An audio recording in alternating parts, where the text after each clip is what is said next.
അതിപരിശുദ്ധമായ നാമം മഹത്വപ്പെടുമാറാകട്ടെ. ഇവിടെ ആയിരിക്കുന്ന എല്ലാ ദൈവമക്കൾക്കും കർത്തൃദാസനും വിശേഷാൽ നമ്മുടെ സഭയിൽ ആദ്യമായി കടന്നു വന്നിരിക്കുന്ന പ്രിയ ശിവാനന്ദൻ ബ്രദറിന്റെ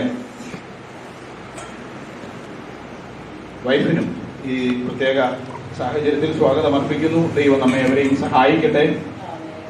വിശുദ്ധ സഭായകം കൂടി വരുവാൻ നമുക്ക് നൽകപ്പെട്ട കൽപ്പനയാണ് ദൈവസന്നിധി. എന്നാൽ ഇപ്പോഴത്തെ പ്രത്യേക സാഹചര്യം കാരണം നമുക്ക് വേണ്ടുന്ന പോലെ കൂടി വരുവാൻ സാധിക്കാതെ കുറെ കാലം വീട്ടിലിരുന്ന് ദൈവത്തെ മഹത്വപ്പെടുത്തേണ്ട ഒരു സാഹചര്യമായിരുന്നു നമുക്കൊക്കെ ഉണ്ടായിരുന്നത്. എന്നാൽ വീണ്ടും സാഹചര്യങ്ങൾക്കൊക്കെ ഒരു അല്പം അയവ് വന്നു തുടങ്ങി. എന്നിരുന്നാലും ഒരുപാട് നിബന്ധനകൾ, നിർദ്ദേശങ്ങൾ ഒക്കെ നമുക്കുണ്ടെല്ലാം വേണ്ടുന്ന പോലെ പാലിച്ചുകൊണ്ട് നമുക്ക് ദൈവസന്നിധിയിലായിരിക്കാം. ഈ ഭൂമിയിൽ നമുക്ക് ഉത്തരവാദിത്വമുള്ളതാണ് നമ്മുടെ ഭരണാധികാരികളോടും നമ്മുടെ ദേശത്തോടൊക്കെ. അപ്പൊ ഈ ദേശത്തിന്റെ ക്ഷേമത്തിന് വേണ്ടി നമ്മളും എന്ത് ചെയ്യണം? ഉത്തരവാദിത്തപ്പെട്ടവരായി കാര്യങ്ങൾ ചെയ്യണം. അപ്പൊ ദൈവം നമ്മെ സഹായിക്കട്ടെ. മുഖവരകളൊന്നും പറയാൻ സമയമില്ല. ഞാൻ അടുത്തിരിക്കുന്ന സങ്കീർത്തനം പറഞ്ഞു തീർക്കണമെങ്കിൽ എനിക്ക് ഒരുപാട് സമയം വേണം. അപ്പോ ശ്രദ്ധയോടെ ഇരിക്കുക.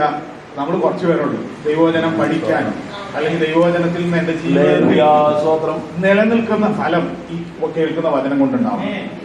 ഈ കേൾക്കുന്ന വചനം കൊണ്ട് എന്റെ ജീവിതത്തിൽ ഒരു ആത്യന്തികമായ മാറ്റം ഉണ്ടാകണം. എന്റെ ജീവിതത്തിൽ ദൈവം എന്നെ കുറിച്ച് ഉദ്ദേശിക്കുന്ന നന്മകൾ, അനുഗ്രഹങ്ങൾ ഞാൻ പ്രാപിക്കാൻ ഇടയായിത്തീരണം. അങ്ങനെ ഒരു പ്രാർത്ഥനയോടെ, അപ്രകാരം ഒരു ചിന്തയോടെ നമുക്ക് ദൈവസന്നിധിയിൽ ആയിരിക്കാം. 81 സങ്കീർത്തനത്തിന്റെ തലക്കെട്ടിൽ ഇങ്ങനെയുണ്ട്: സംഗീത പ്രമാണിക്ക് ഗദ്യരാഗത്തിൽ ആസാഫിന്റെ ഒരു സങ്കീർത്തനം. ഗദ്യം പദ്യം ഒക്കെ അറിയാം. പദ്യം എന്ന് പറഞ്ഞാൽ ഈണത്തിൽ ചൊല്ലേണ്ടതാണ്. ഗദ്യം എന്ന് പറഞ്ഞു കഴിഞ്ഞാൽ ശരിക്കും വരുന്നത് എന്താണ്? നമ്മള് ഒരു എസ്സേ ഒക്കെ എഴുതുന്നത് പോലെ, അല്ലെങ്കിൽ ഒരു വിശദീകരിച്ച് പറയുന്ന ഒരു മെത്തേഡാണ് ഇതിലുള്ളത്, ഗദ്യ രൂപത്തിലുള്ളതിനെ. അത് നമുക്കൊരു ഈണം വെച്ച് പാടാനൊന്നും പറ്റില്ല. പക്ഷേ അതെന്ത് ചെയ്യണം? മനസ്സിരുത്തി അർത്ഥവത്തായി വായിച്ച് അതിന്റെ ഉള്ളിൽ അടങ്ങിയിരിക്കുന്ന ആത്മീക അർത്ഥങ്ങളെ, ദൈവം നമ്മോട് പറയാൻ ആഗ്രഹിക്കുന്ന ദൈവവചനത്തിന്റെ സത്യങ്ങളെ നാം ഗ്രഹിക്കുവാൻ ഇടയായിത്തീരണം. അപ്രകാരം എഴുതപ്പെട്ട സങ്കീർത്തനമാണ് 81 സങ്കീർത്തനം. അപ്പൊ 81 സങ്കീർത്തനം ആസാഫ് ആരാ? സംഗീത പ്രമാണി, കൊയർ മാസ്റ്റർ ആണല്ലേ. 4000 പേരടങ്ങുന്ന ഒരു ഗായക സംഘത്തിന്റെ ലീഡറാണ് ആര്? ആസാഫ്. അപ്പോ 1-2 പേരല്ല. അപ്പൊ ഒരു പാസ്റ്ററേക്കാൾ നമ്മുടെ കേരളത്തിലൊരു ഏറ്റവും വലിയ സഭയ്ക്ക് കൂടിപ്പോയാൽ 4000 മെമ്പേഴ്സ് ഉണ്ടാവാൻ ചാൻസ് കുറവാണ്. അപ്പോ പാട്ടുകാർ മാത്രം 4000 ഉണ്ടെന്നുള്ളതാണ്. ഓളല്ല, വിശ്വാസികളല്ല, പാട്ടുകാർ മാത്രം 4000 പേര്. അതിന്റെ തലവനാണ് ഈ സങ്കീർത്തനം എഴുതുന്നത്. അപ്പൊ ചില്ലറ പുള്ളിയൊന്നും അല്ല, സാധാരണക്കാരനൊന്നും അല്ല. നല്ല ജ്ഞാനവും അറിവും അനുഭവവും ദൈവത്താൽ തിരഞ്ഞെടുക്കപ്പെട്ട ഒരു വ്യക്തിയുമാണ് ആര്? ആസാഫ്. ലേവ്യ ഗോത്രത്തിൽ നിന്ന് ദൈവത്തെ ആരാധിപ്പാൻ, ദൈവത്തിന്റെ ദൈവാലയത്തിൽ ശുശ്രൂഷ ചെയ്യാൻ അഹരോന്റെ പിൻഗാമികളെ തെരഞ്ഞെടുത്തപ്പോൾ ആ ലേവ്യ ഗോത്രത്തിലുള്ള മറ്റുള്ള വ്യക്തികളെ ദൈവം കണ്ടത് മറ്റുള്ള ശുശ്രൂഷകൾക്ക് വേണ്ടിയാണ്. ദൈവ സഭയിൽ അല്ലെങ്കിൽ ദൈവാലയത്തിൽ ദൈവത്തെ സ്തുതിപ്പാൻ, ജനത്തെ ഉദ്ഘോഷിക്കുന്ന, ജനത്തെ പ്രോത്സാഹിപ്പിക്കുന്ന ഒരു ശുശ്രൂഷയാണ് ഹല്ലേലൂയ അന്നത്തെ കാലത്ത് ഗായക സംഘത്തിന് അല്ലെങ്കിൽ പാട്ടുകാർക്കുണ്ടായിരുന്നു. ഇന്ന് വെറുതെ താളത്തിന് ഡ്രം അടിച്ച് കൊട്ടി മേളം കൂട്ടി പാടുന്ന ഒരു മെത്തേഡ് അല്ല, മറിച്ച് അവർ പാടുന്ന ഓരോ പാട്ടിന്റെ ഓരോ വരിയിലും ദൈവത്തിന്റെ ഉന്നതമായ സ്ഥാനത്തെ, അല്ലെങ്കിൽ ദൈവത്തിന്റെ അപ്രമേയത്തെ, ദൈവത്തിന്റെ അത്ഭുത പ്രവൃത്തികളെ, ദൈവത്തിന്റെ വലിപ്പത്തെ, ദൈവത്തെ സ്തുതിപ്പാൻ ജനത്തെ പ്രബോധിപ്പിക്കുന്ന സങ്കീർത്തനങ്ങൾ പാടിക്കൊണ്ടാണ് അവർ ദൈവത്തെ ആരാധിച്ചുകൊണ്ടിരുന്നത്. ഹല്ലേലൂയ. ആരാധനയ്ക്ക് കടന്നു ചെല്ലുന്നവൻ കയ്യിൽ യാഗവസ്തുവുമായി ചെല്ലുമ്പോ ഈ യാഗവസ്തു അവിടെ യാഗം കഴിച്ച് വെറുതെ ഇങ്ങോട്ട് പോരുകയല്ല ചെയ്യുന്നത്, മറിച്ച് അവിടെ ചെല്ലുന്നവൻ അല്ലെങ്കിൽ അവൻ ചെല്ലുന്നത് എന്ത് ശുശ്രൂഷയ്ക്കാണോ അല്ലെങ്കിൽ അവൻ കഴിച്ചു പോരുമ്പോ അവൻ അവിടെ കൊണ്ടുപോയ യാഗവസ്തു അവിടെ യാഗം കഴിച്ചു പോരുമ്പോ അവന്റെ മനസ്സിൽ ഒരു സംതൃപ്തി ഉണ്ടാവും. പക്ഷേ അവന് വേണ്ടുന്ന ആത്മീക പ്രചോദനങ്ങൾ, ധൈര്യം, വരുന്ന ആളുകൾ ദൈവം നിന്റെ ജീവിതത്തിൽ എങ്ങനെ പ്രവർത്തിക്കാൻ പോകുന്നു. നീ ഇന്ന് ഇവിടെ കൊണ്ടുവന്ന് സമർപ്പിച്ച ഈ ആരാധനയ്ക്ക് ഈ യാഗവസ്തു നിന്നിൽ നിന്ന് ഞാൻ സ്വീകരിക്കുകയാണെന്ന് ദൈവത്തിൽ നിന്നുള്ള ഉറപ്പ് ജനത്തിന് പ്രഖ്യാപിച്ചു കൊടുക്കുന്ന ഒരു വ്യക്തികളായിരുന്നു അവര്. അന്നത്തെ പാട്ടുകാർ അല്ലെങ്കിൽ പുരോഹിതൻ യാഗം കഴിച്ച് ഇറങ്ങി വന്നിട്ട് കൈ ഉയർത്തി ജനത്തെ അനുഗ്രഹിക്കും. ഈ ജനത്തിന് ഇതൊരു അനുഗ്രഹമായി അവർ കേൾക്കുമ്പോ ഈ അനുഗ്രഹം അവരുടെ ജീവിതത്തിൽ എങ്ങനെയൊക്കെയാണ് വെളിപ്പെടാൻ പോകുന്നതെന്ന് ജനത്തെ പറഞ്ഞു മനസ്സിലാക്കുന്ന വ്യക്തികൾ കൂടിയായിരുന്നു അവര് പാട്ടുകാര്. ഹല്ലേലൂയ. കൂടുതൽ അവരെ പറ്റി പറയുന്നില്ല. ഹല്ലേലൂയ. ആസാഫ്, ഹല്ലേലൂയ, അവൻ തന്റെ ജീവിതത്തിൽ അവര് ദൈവത്തിന് വേണ്ടി പാടുവാനിടയായി തീർന്നു. ആസാഫ് എഴുതിയ ഈ സങ്കീർത്തനത്തിൽ ദൈവത്തെ സ്തുതിപ്പാൻ കാരണങ്ങൾ ഒരുപാടുണ്ടെന്ന് വെളിപ്പെടുത്തുകയാണ്. ഹല്ലേലൂയ. ഈ സങ്കീർത്തനം സാധാരണയായി എഴുതിയ കാലത്തല്ല, പിന്നീട് ഇസ്രായേൽ മക്കൾ പാടിക്കൊണ്ടിരുന്ന ഒരു കാലഘട്ടമുണ്ട്, പ്രത്യേക സാഹചര്യം. അതറിയണമെങ്കിൽ ലേവ്യ പുസ്തകം 23-ാം അധ്യായത്തിന്റെ 34 മുതൽ 44 വരെ വായിക്കണം. ലേവ്യ പുസ്തകം 23-ന്റെ 34 മുതൽ 44 വരെ വായിക്കേണ്ട, ഞാൻ ജസ്റ്റ് ഒന്ന് പറഞ്ഞുവിടാം. എന്താണെന്ന് ചോദിച്ചാൽ, ഇസ്രായേൽ മക്കൾക്ക് 7-ാം മാസം, എല്ലാ ആണ്ടിലും 7-ാം മാസം 15-ാം തീയതി കഴിഞ്ഞ എന്താണ്? 7 ദിവസം. എന്താണ്? എത്ര വലിയ കൊട്ടാരത്തിൽ താമസിക്കുന്നവനായാലും, രാജകൊട്ടാരത്തിലെ രാജാവാണെങ്കിൽ 7 ദിവസം എന്ത് ചെയ്തോണം? കൂടാരത്തിൽ പാർക്കണം. കൂടാരം എന്ന് പറഞ്ഞാൽ എന്താ? കുടില് കെട്ടി എവിടെ പോയി? മരുഭൂമിയും മറ്റു അതിന് ചുറ്റുപാടുള്ള സാഹചര്യങ്ങളൊക്കെ അതിന്റെ ഇടയിലാണെന്ത്? മരക്കൊമ്പുകളും ചില്ലകളും മൃഗത്തോലൊക്കെ വലിച്ചു കെട്ടി അല്ലെങ്കിൽ 7 ദിവസം കൂടാരത്തിൽ പാർക്കണം. ഇന്ന് നമ്മൾ അനുഭവിക്കുന്ന സുഖത്തിനും സന്തോഷത്തിനും ഒക്കെ പിന്നിൽ നമുക്ക് പറയാൻ ചിലപ്പോൾ പല ഒരുപാട് വേദനകളുടെ അനുഭവങ്ങൾ ഉണ്ടായേക്കാം. ഇടയ്ക്കൊക്കെ ഇതൊന്ന് അയവിറക്കുന്നത് എന്താണ്? നല്ലതാണ്. ഇസ്രായേൽ മക്കളോട് പറഞ്ഞ, നിന്റെ തലമുറകൾ അല്ലെങ്കിൽ പിതാക്കന്മാർ മരുഭൂമിയിൽ കൂടാരത്തിൽ കിടന്നിട്ടും ഒരുത്തനും ഒരു ചുക്കും സംഭവിച്ചില്ല എന്ന് അത് മറന്നു പോകാതെ ഓർത്തിരിക്കാൻ വേണ്ടി എന്ത് ചെയ്യണം? വർഷത്തിൽ 7 ദിവസം കൂടാരത്തിൽ പാർക്കണം. Hallelujah, hallelujah. പിതാക്കന്മാർ കടന്നു വന്ന പാതകൾ മക്കൾ അറിയണം. നമ്മുടെ മാതാപിതാക്കളുടെ കഷ്ടപ്പാടുകൾ തലമുറകൾ എന്ത് ചെയ്യണം?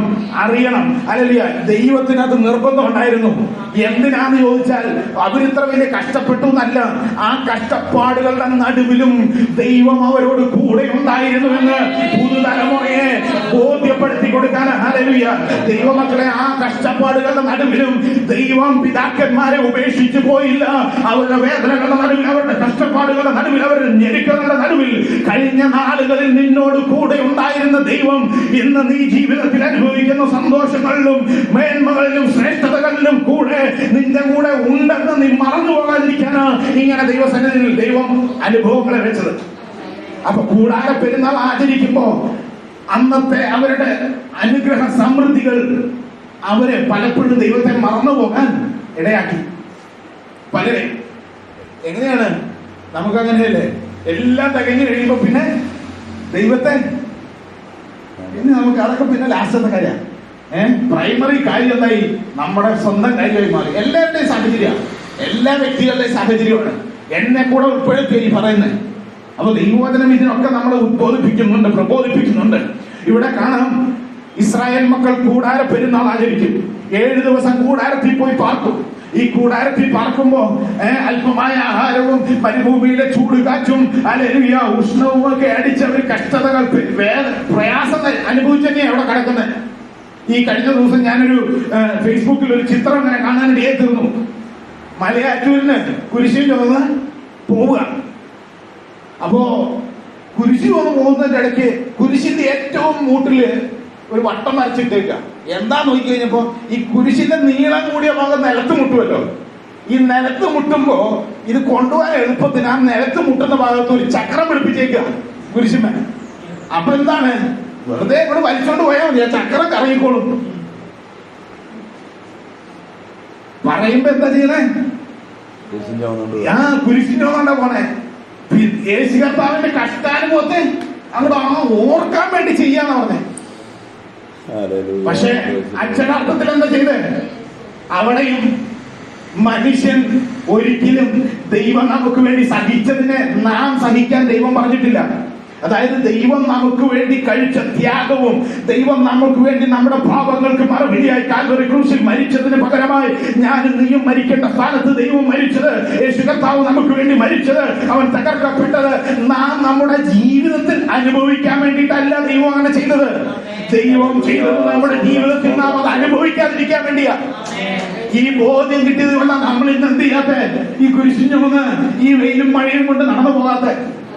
ഈ ഒരു അനുഭവം കിട്ടിയത് കൊണ്ടാണ് അല്ലെങ്കിൽ പാശ്ചാത്യ രാജ്യങ്ങൾ ചെയ്യുന്ന പോലെ വർഷത്തിലൊരിക്കൽ തങ്ങളെ തന്നെ മരക്കുറ്റിയിൽ തറച്ചു നിർത്താത്തത്. ദൈവം നമുക്ക് വേണ്ടി സകലതും എന്ത് ചെയ്തു? അനുഭവിച്ച്. അതുകൊണ്ടാണ് അവന്റെ ക്രൂശിലെ മൊഴികളിൽ സകലവും നിവൃത്തിയായി എന്ന ഒരു വാചനം കൂടെ ഉൾപ്പെടുത്താൻ ഇടയാക്കുന്നത്. ദൈവമക്കളെ, സകലവും നിവൃത്തിയായി. പാപമോചനത്തിന് മാനവരാശിക്ക് വേണ്ടുന്നതെല്ലാം തമ്പുരാൻ ചെയ്തു തീർത്തു. ഹല്ലേലൂയ. അപ്പോ കൂടാരത്തിൽ പാർത്തുകൊണ്ട് ഇവരിങ്ങനെ ആയിരിക്കുമ്പോ, എഴുന്നേറ്റ് വരുമ്പോ പാട്ടുകാരുടെ ഉത്തരവാദിത്വം എന്താ അറിയാം? രാവിലെ തന്നെ എഴുന്നേറ്റ് തീരും, ഡ്രമ്മും മേളമൊക്കെ എടുത്ത് പാടുകയാണ്.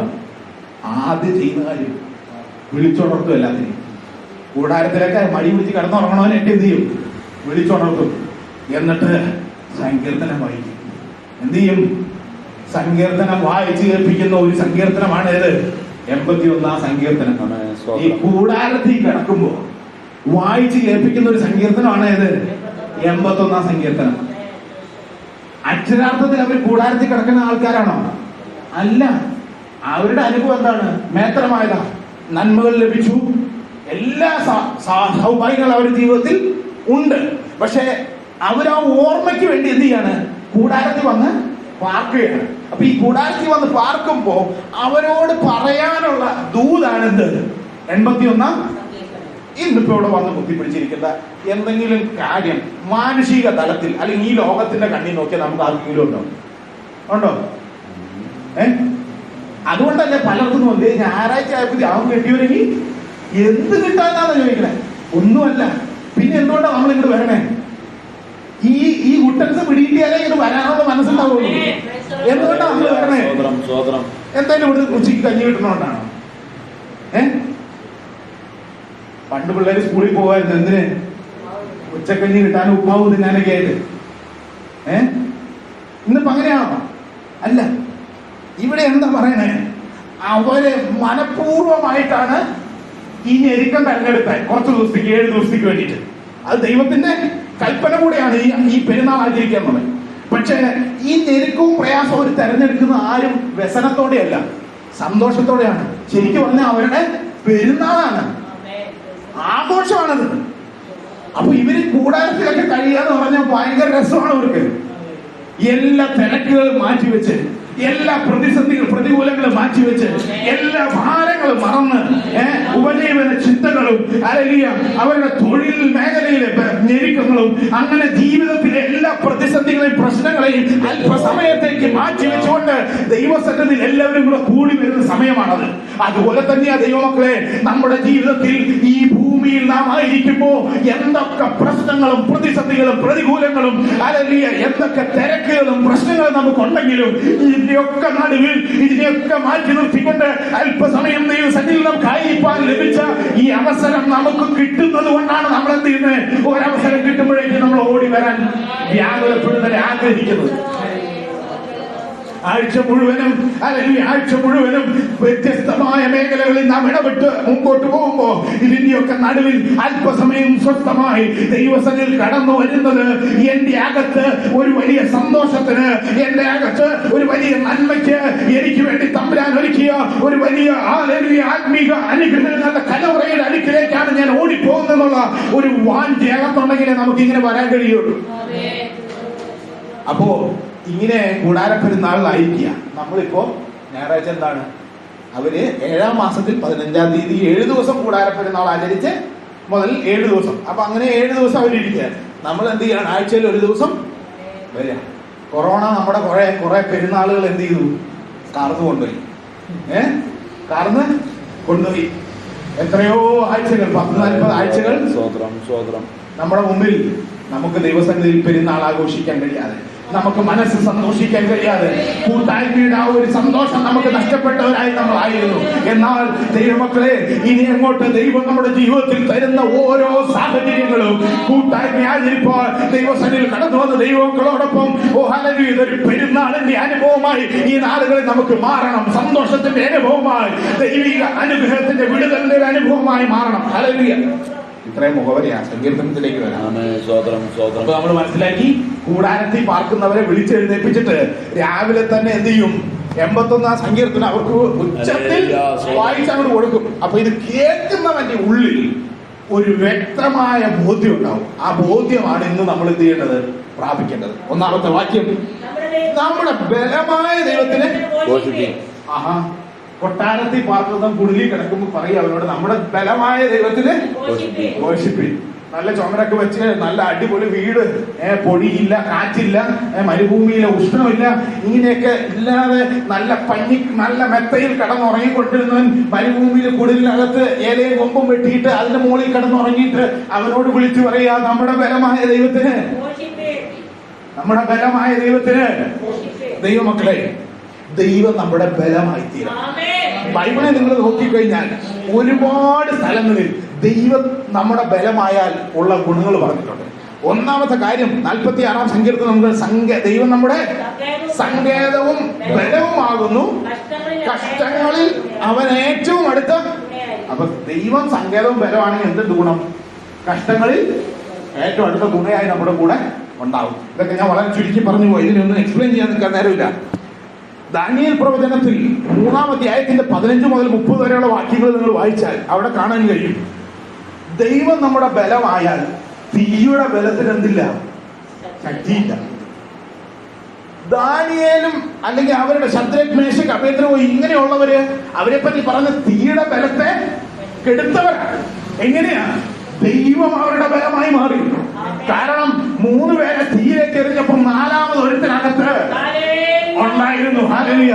അപ്പൊ തമ്പുരാൻ നമ്മുടെ കൂടെ ഉണ്ടെങ്കിൽ നീ ചാടാൻ പോകുന്ന എത്ര വലിയ തീയിലേക്കാണെങ്കിലും ആ തീക്കകത്ത് നിനക്കൊരു പോറൽ പോലും പറ്റാതെ നിന്നെ സൂക്ഷിക്കാനിടയായിരിക്കും. പലപ്പോഴും ഹല്ലേലൂയ ജീവിതത്തിലെ പ്രതിസന്ധികളുടെ നടുവിൽ പലരും പറയുന്നത് ഞാൻ കേട്ടിട്ടുണ്ട്, എരുതിയില ഭാഷ കിടക്കണേ, അല്ലെങ്കിൽ എരുതിയില ഞാനിപ്പോ കഴിഞ്ഞുകൂടണേ എന്ന് പറയുന്നത്. ഹല്ലേലൂയ. എത്ര തീച്ചൂളം നിനക്കെതിരെ എറിഞ്ഞാലും ഹല്ലേലൂയ ശത്രുവായവൻ നിന്നെ തകർത്ത് കളയാൻ എത്ര ശക്തമേറിയ 7 മടങ്ങ് തീയുടെ ചൂട് വർദ്ധിപ്പിച്ചിട്ടും അല്ലെങ്കിൽ അതിന്റെ നടുവിലും ദൈവം അവരെ പോറൽ പോലും ഏൽക്കാതെ, തീയുടെ ഒരു മണം പോലും എടുക്കാതെ അവരെ സൂക്ഷിച്ചെങ്കിൽ ദൈവമക്കളെ, നമ്മെ സൂക്ഷിപ്പാൻ അല്ലെങ്കിൽ ദൈവത്തിന്റെ ബലത്തിന് നമ്മെ സംരക്ഷിപ്പാൻ കഴിയും. അടുത്തത് സിംഹത്തിന്റെ ബലത്തെ കൊടുത്ത് ദാനിയേൽ പ്രവചനം 6-ാം അധ്യായത്തിലുണ്ട്. വായിച്ചാൽ വീട്ടിൽ. ഹല്ലേലൂയ. ഒരുപാട് യുദ്ധങ്ങളിൽ ദൈവത്തിന്റെ ബലം ഇസ്രായേൽ മക്കൾ തുണയായി.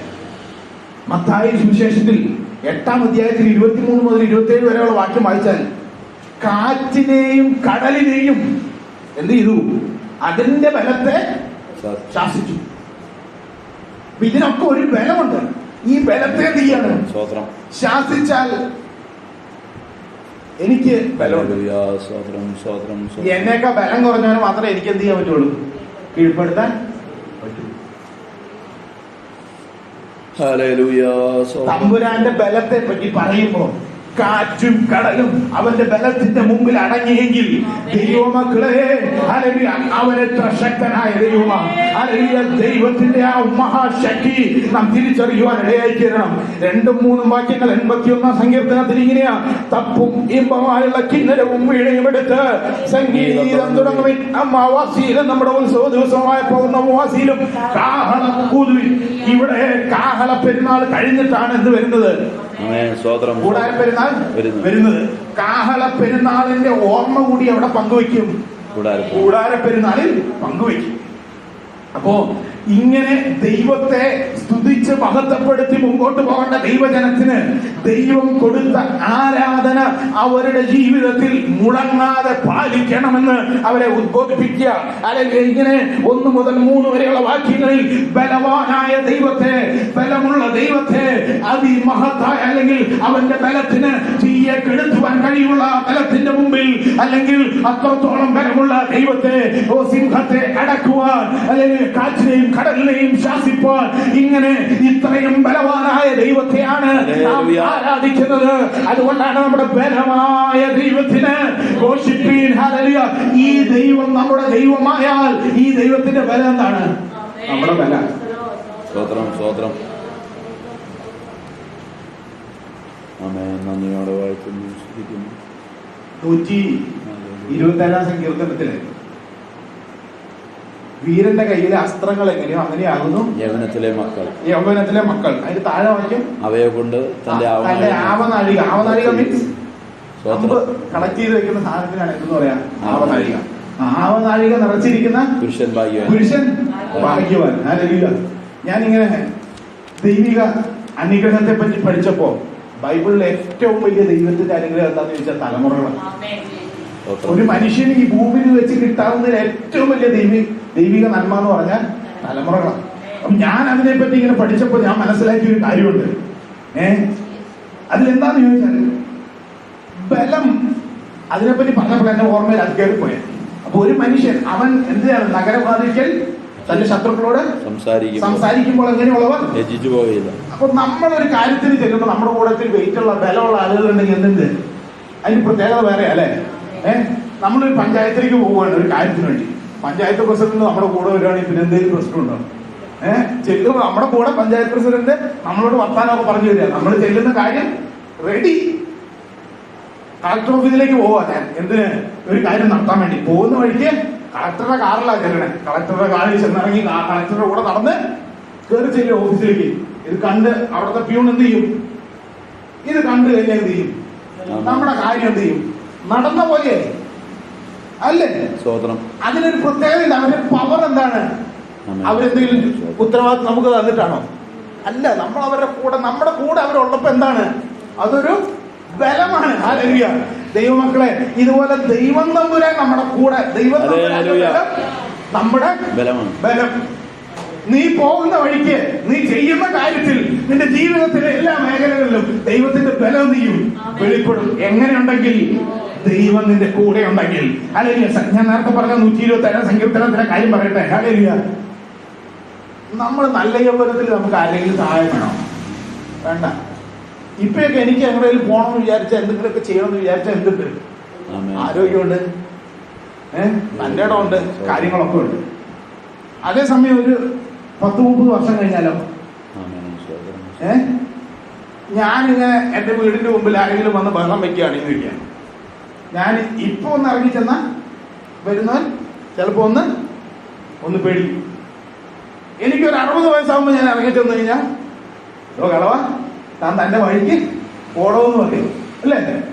ഞാൻ ഇറങ്ങി ചെല്ലുമ്പോ യൗവനത്തിൽ എനിക്ക് മക്കളുണ്ടെങ്കിൽ, അതായത് ഈ ഇപ്പൊ 10-30 വയസ്സുള്ള എനിക്ക് മക്കളുണ്ടായാൽ, ഞാനൊരു 60 വയസ്സിൽ ഇറങ്ങി ഇങ്ങനെ നിൽക്കുമ്പോ 2-3 പേര് എന്നെ ശത്രുക്കൾ വന്ന് നിൽക്കുക, എന്നെ ഉപദ്രവിക്കുക.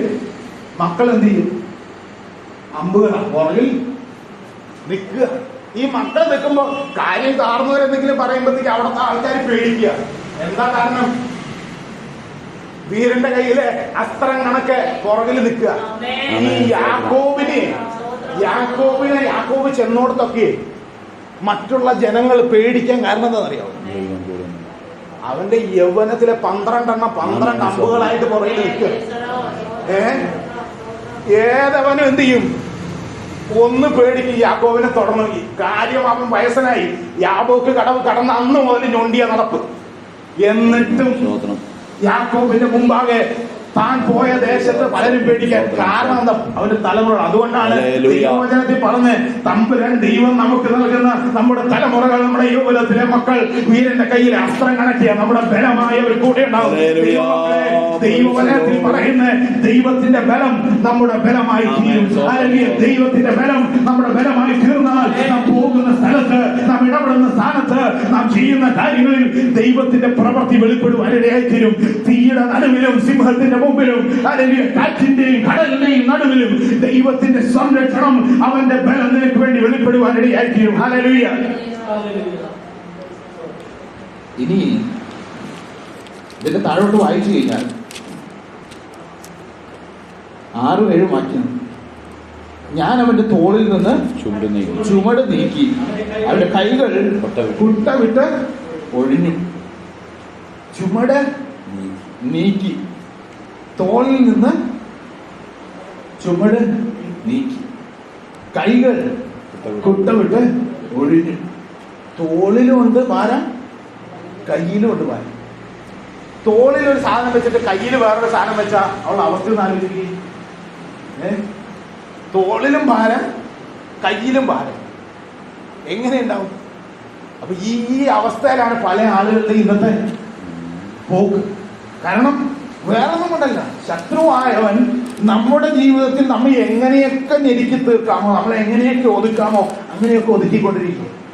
എന്നാൽ അതിന്റെ നടുവിൽ ദൈവം നമ്മുടെ ബലമായി വെളിപ്പെട്ട് കഴിയുമ്പോ, നമ്മുടെ ബലമായ ദൈവത്തിന് നിങ്ങൾ ഘോഷിച്ചാൽ തമ്പുരാൻ നിന്റെ കയ്യിൽ നിന്ന് നിന്റെ കുട്ട അതിനെ മാറ്റിക്കളയും, നിന്റെ തോളിൽ നിന്ന് ചുമട് നീക്കുവാനിടയായി തീരും. ഹല്ലേലൂയ. ദൈവമക്കളെ, 7-ാം വാക്യത്തിൽ ഇങ്ങനെയാണ്. ആ വാക്യം ഞാൻ ഏറെ ഇഷ്ടപ്പെട്ട വാക്യം. കഷ്ടകാലത്ത് നീ വിളിച്ചു, ഞാൻ നിന്നെ വിടുവിച്ചു. കഷ്ടകാലത്ത് നീ വിളിച്ചാൽ എന്ത് ചെയ്യും തമ്പുരാൻ? അതായത് തീയെ കിടക്കുന്നവന് പ്രാർത്ഥിച്ചു കഴിഞ്ഞാൽ അവൻ അപ്പൊ തന്നെ എന്ത് കിട്ടണം? മറുപടി കിട്ടണം. ഇല്ലെങ്കിൽ തീർന്നു. അതേസമയം കരക്ക് നിൽക്കുന്നവൻ പറയുകയാണ് പ്രാർത്ഥിച്ചാലോ, അവൻ തീയിൽ പെട്ടിട്ടില്ല. ഞാനെങ്ങാനും ദൈവമേ ഈ തീയിൽ പെട്ടാൽ ദൈവമേ നീ എന്നെ വിടുവിക്കണം. നീ തീയിൽ പെടത്തെ അപ്പൊ തന്നെ മറുപടി കൊടുക്കുക തമ്പുരാൻ? ഇല്ല. ഇവര് നെബൂഖദ്നേസറിനോട് പറഞ്ഞു, നീ ഞങ്ങളെ തീയിലിട്ടാലും തീയിൽ നിന്ന് ഞങ്ങളുടെ ദൈവം ഞങ്ങളെ വിടുവിച്ചാലും ഇല്ലെങ്കിലും നീ തീ ബിംബത്തെ ഞങ്ങൾ നമസ്കരിക്കില്ല എന്ന് പറഞ്ഞു. അപ്പൊ ദൈവം അവരോട് പറഞ്ഞായിരുന്നോ, മക്കളെ നീ പേടിക്കണ്ട, നിങ്ങൾ ചാടി ഞാൻ ദൈവം വിടുവിച്ചോളാം എന്ന് പറഞ്ഞായിരുന്നോ? ഇല്ല. നിങ്ങൾ തീ വീണ ഞാൻ വിടുവിച്ചോളാം എന്ന് പറഞ്ഞായിരുന്നോ? ഇല്ല. എവിടെ നമ്മുടെ സമർപ്പണവും നമ്മുടെ വിശ്വാസവും പൂർണ്ണമാകുന്നു അവിടെ പ്രതിസന്ധി വരും, ഉറപ്പാണ്. അതായത് പ്രശ്നങ്ങളുടെ നടുവിൽ നമ്മുടെ വിശ്വാസവും സമർപ്പണവും പൂർണ്ണമായി ദൈവത്തിൽ അർപ്പിച്ചു കഴിയുമ്പോൾ എന്ത് ചെയ്യും? പ്രശ്നം മാറിപ്പോകുന്നില്ല. ഇന്ന് പല ദൈവദാസന്മാർക്കും പറ്റിയ തെറ്റിദ്ധാരണ എന്താന്ന് ചോദിച്ചു കഴിഞ്ഞാൽ, ഇവര് പറയുന്ന പ്രശ്നം അങ്ങോട്ട് മാറുമെന്നാ പറയണേ. ഒരിക്കലും ഇല്ല. ഈ പ്രശ്നം തമ്പുരാൻ വെച്ചിരിക്കുന്നത് നമ്മളെ ബലം പ്രാപിക്കാനാണ്, നമ്മൾ ഇതിനെ തരണം ചെയ്ത് ശക്തരായി തീരാനാണ്. അപ്പോ ഇത് മാറിപ്പോകാനല്ല പ്രാർത്ഥിക്കണ്ടേ. ഇതിന്റെ നടുവിൽ ഇത് തരണം ചെയ്തു പോകാൻ ദൈവശക്തി നമുക്ക് വേണം, ദൈവത്തിന്റെ ബലം വേണം. പൗലോസ് ദൈവം പ്രാർത്ഥിച്ചപ്പോഴും അതാണ് ഞാൻ പറഞ്ഞത്. എന്താ? എന്റെ കൃപ നിനക്ക് മതി, എന്റെ ശക്തി ബലഹീനതയിൽ തികഞ്ഞു വരുന്നു. നിന്റെ ബലം ചെയ്യിക്കുമ്പോൾ എന്റെ ശക്തി എന്ത് ചെയ്യും? ബലം വെളിപ്പെട്ട് വരുവാനിടയായി തീരും. ഹല്ലേലൂയ. 7-ാം വാക്യത്തിൽ കഷ്ടകാലത്ത് നീ വിളിച്ചു, ഉടനെ തന്നെ ഉത്തരം കിട്ടി.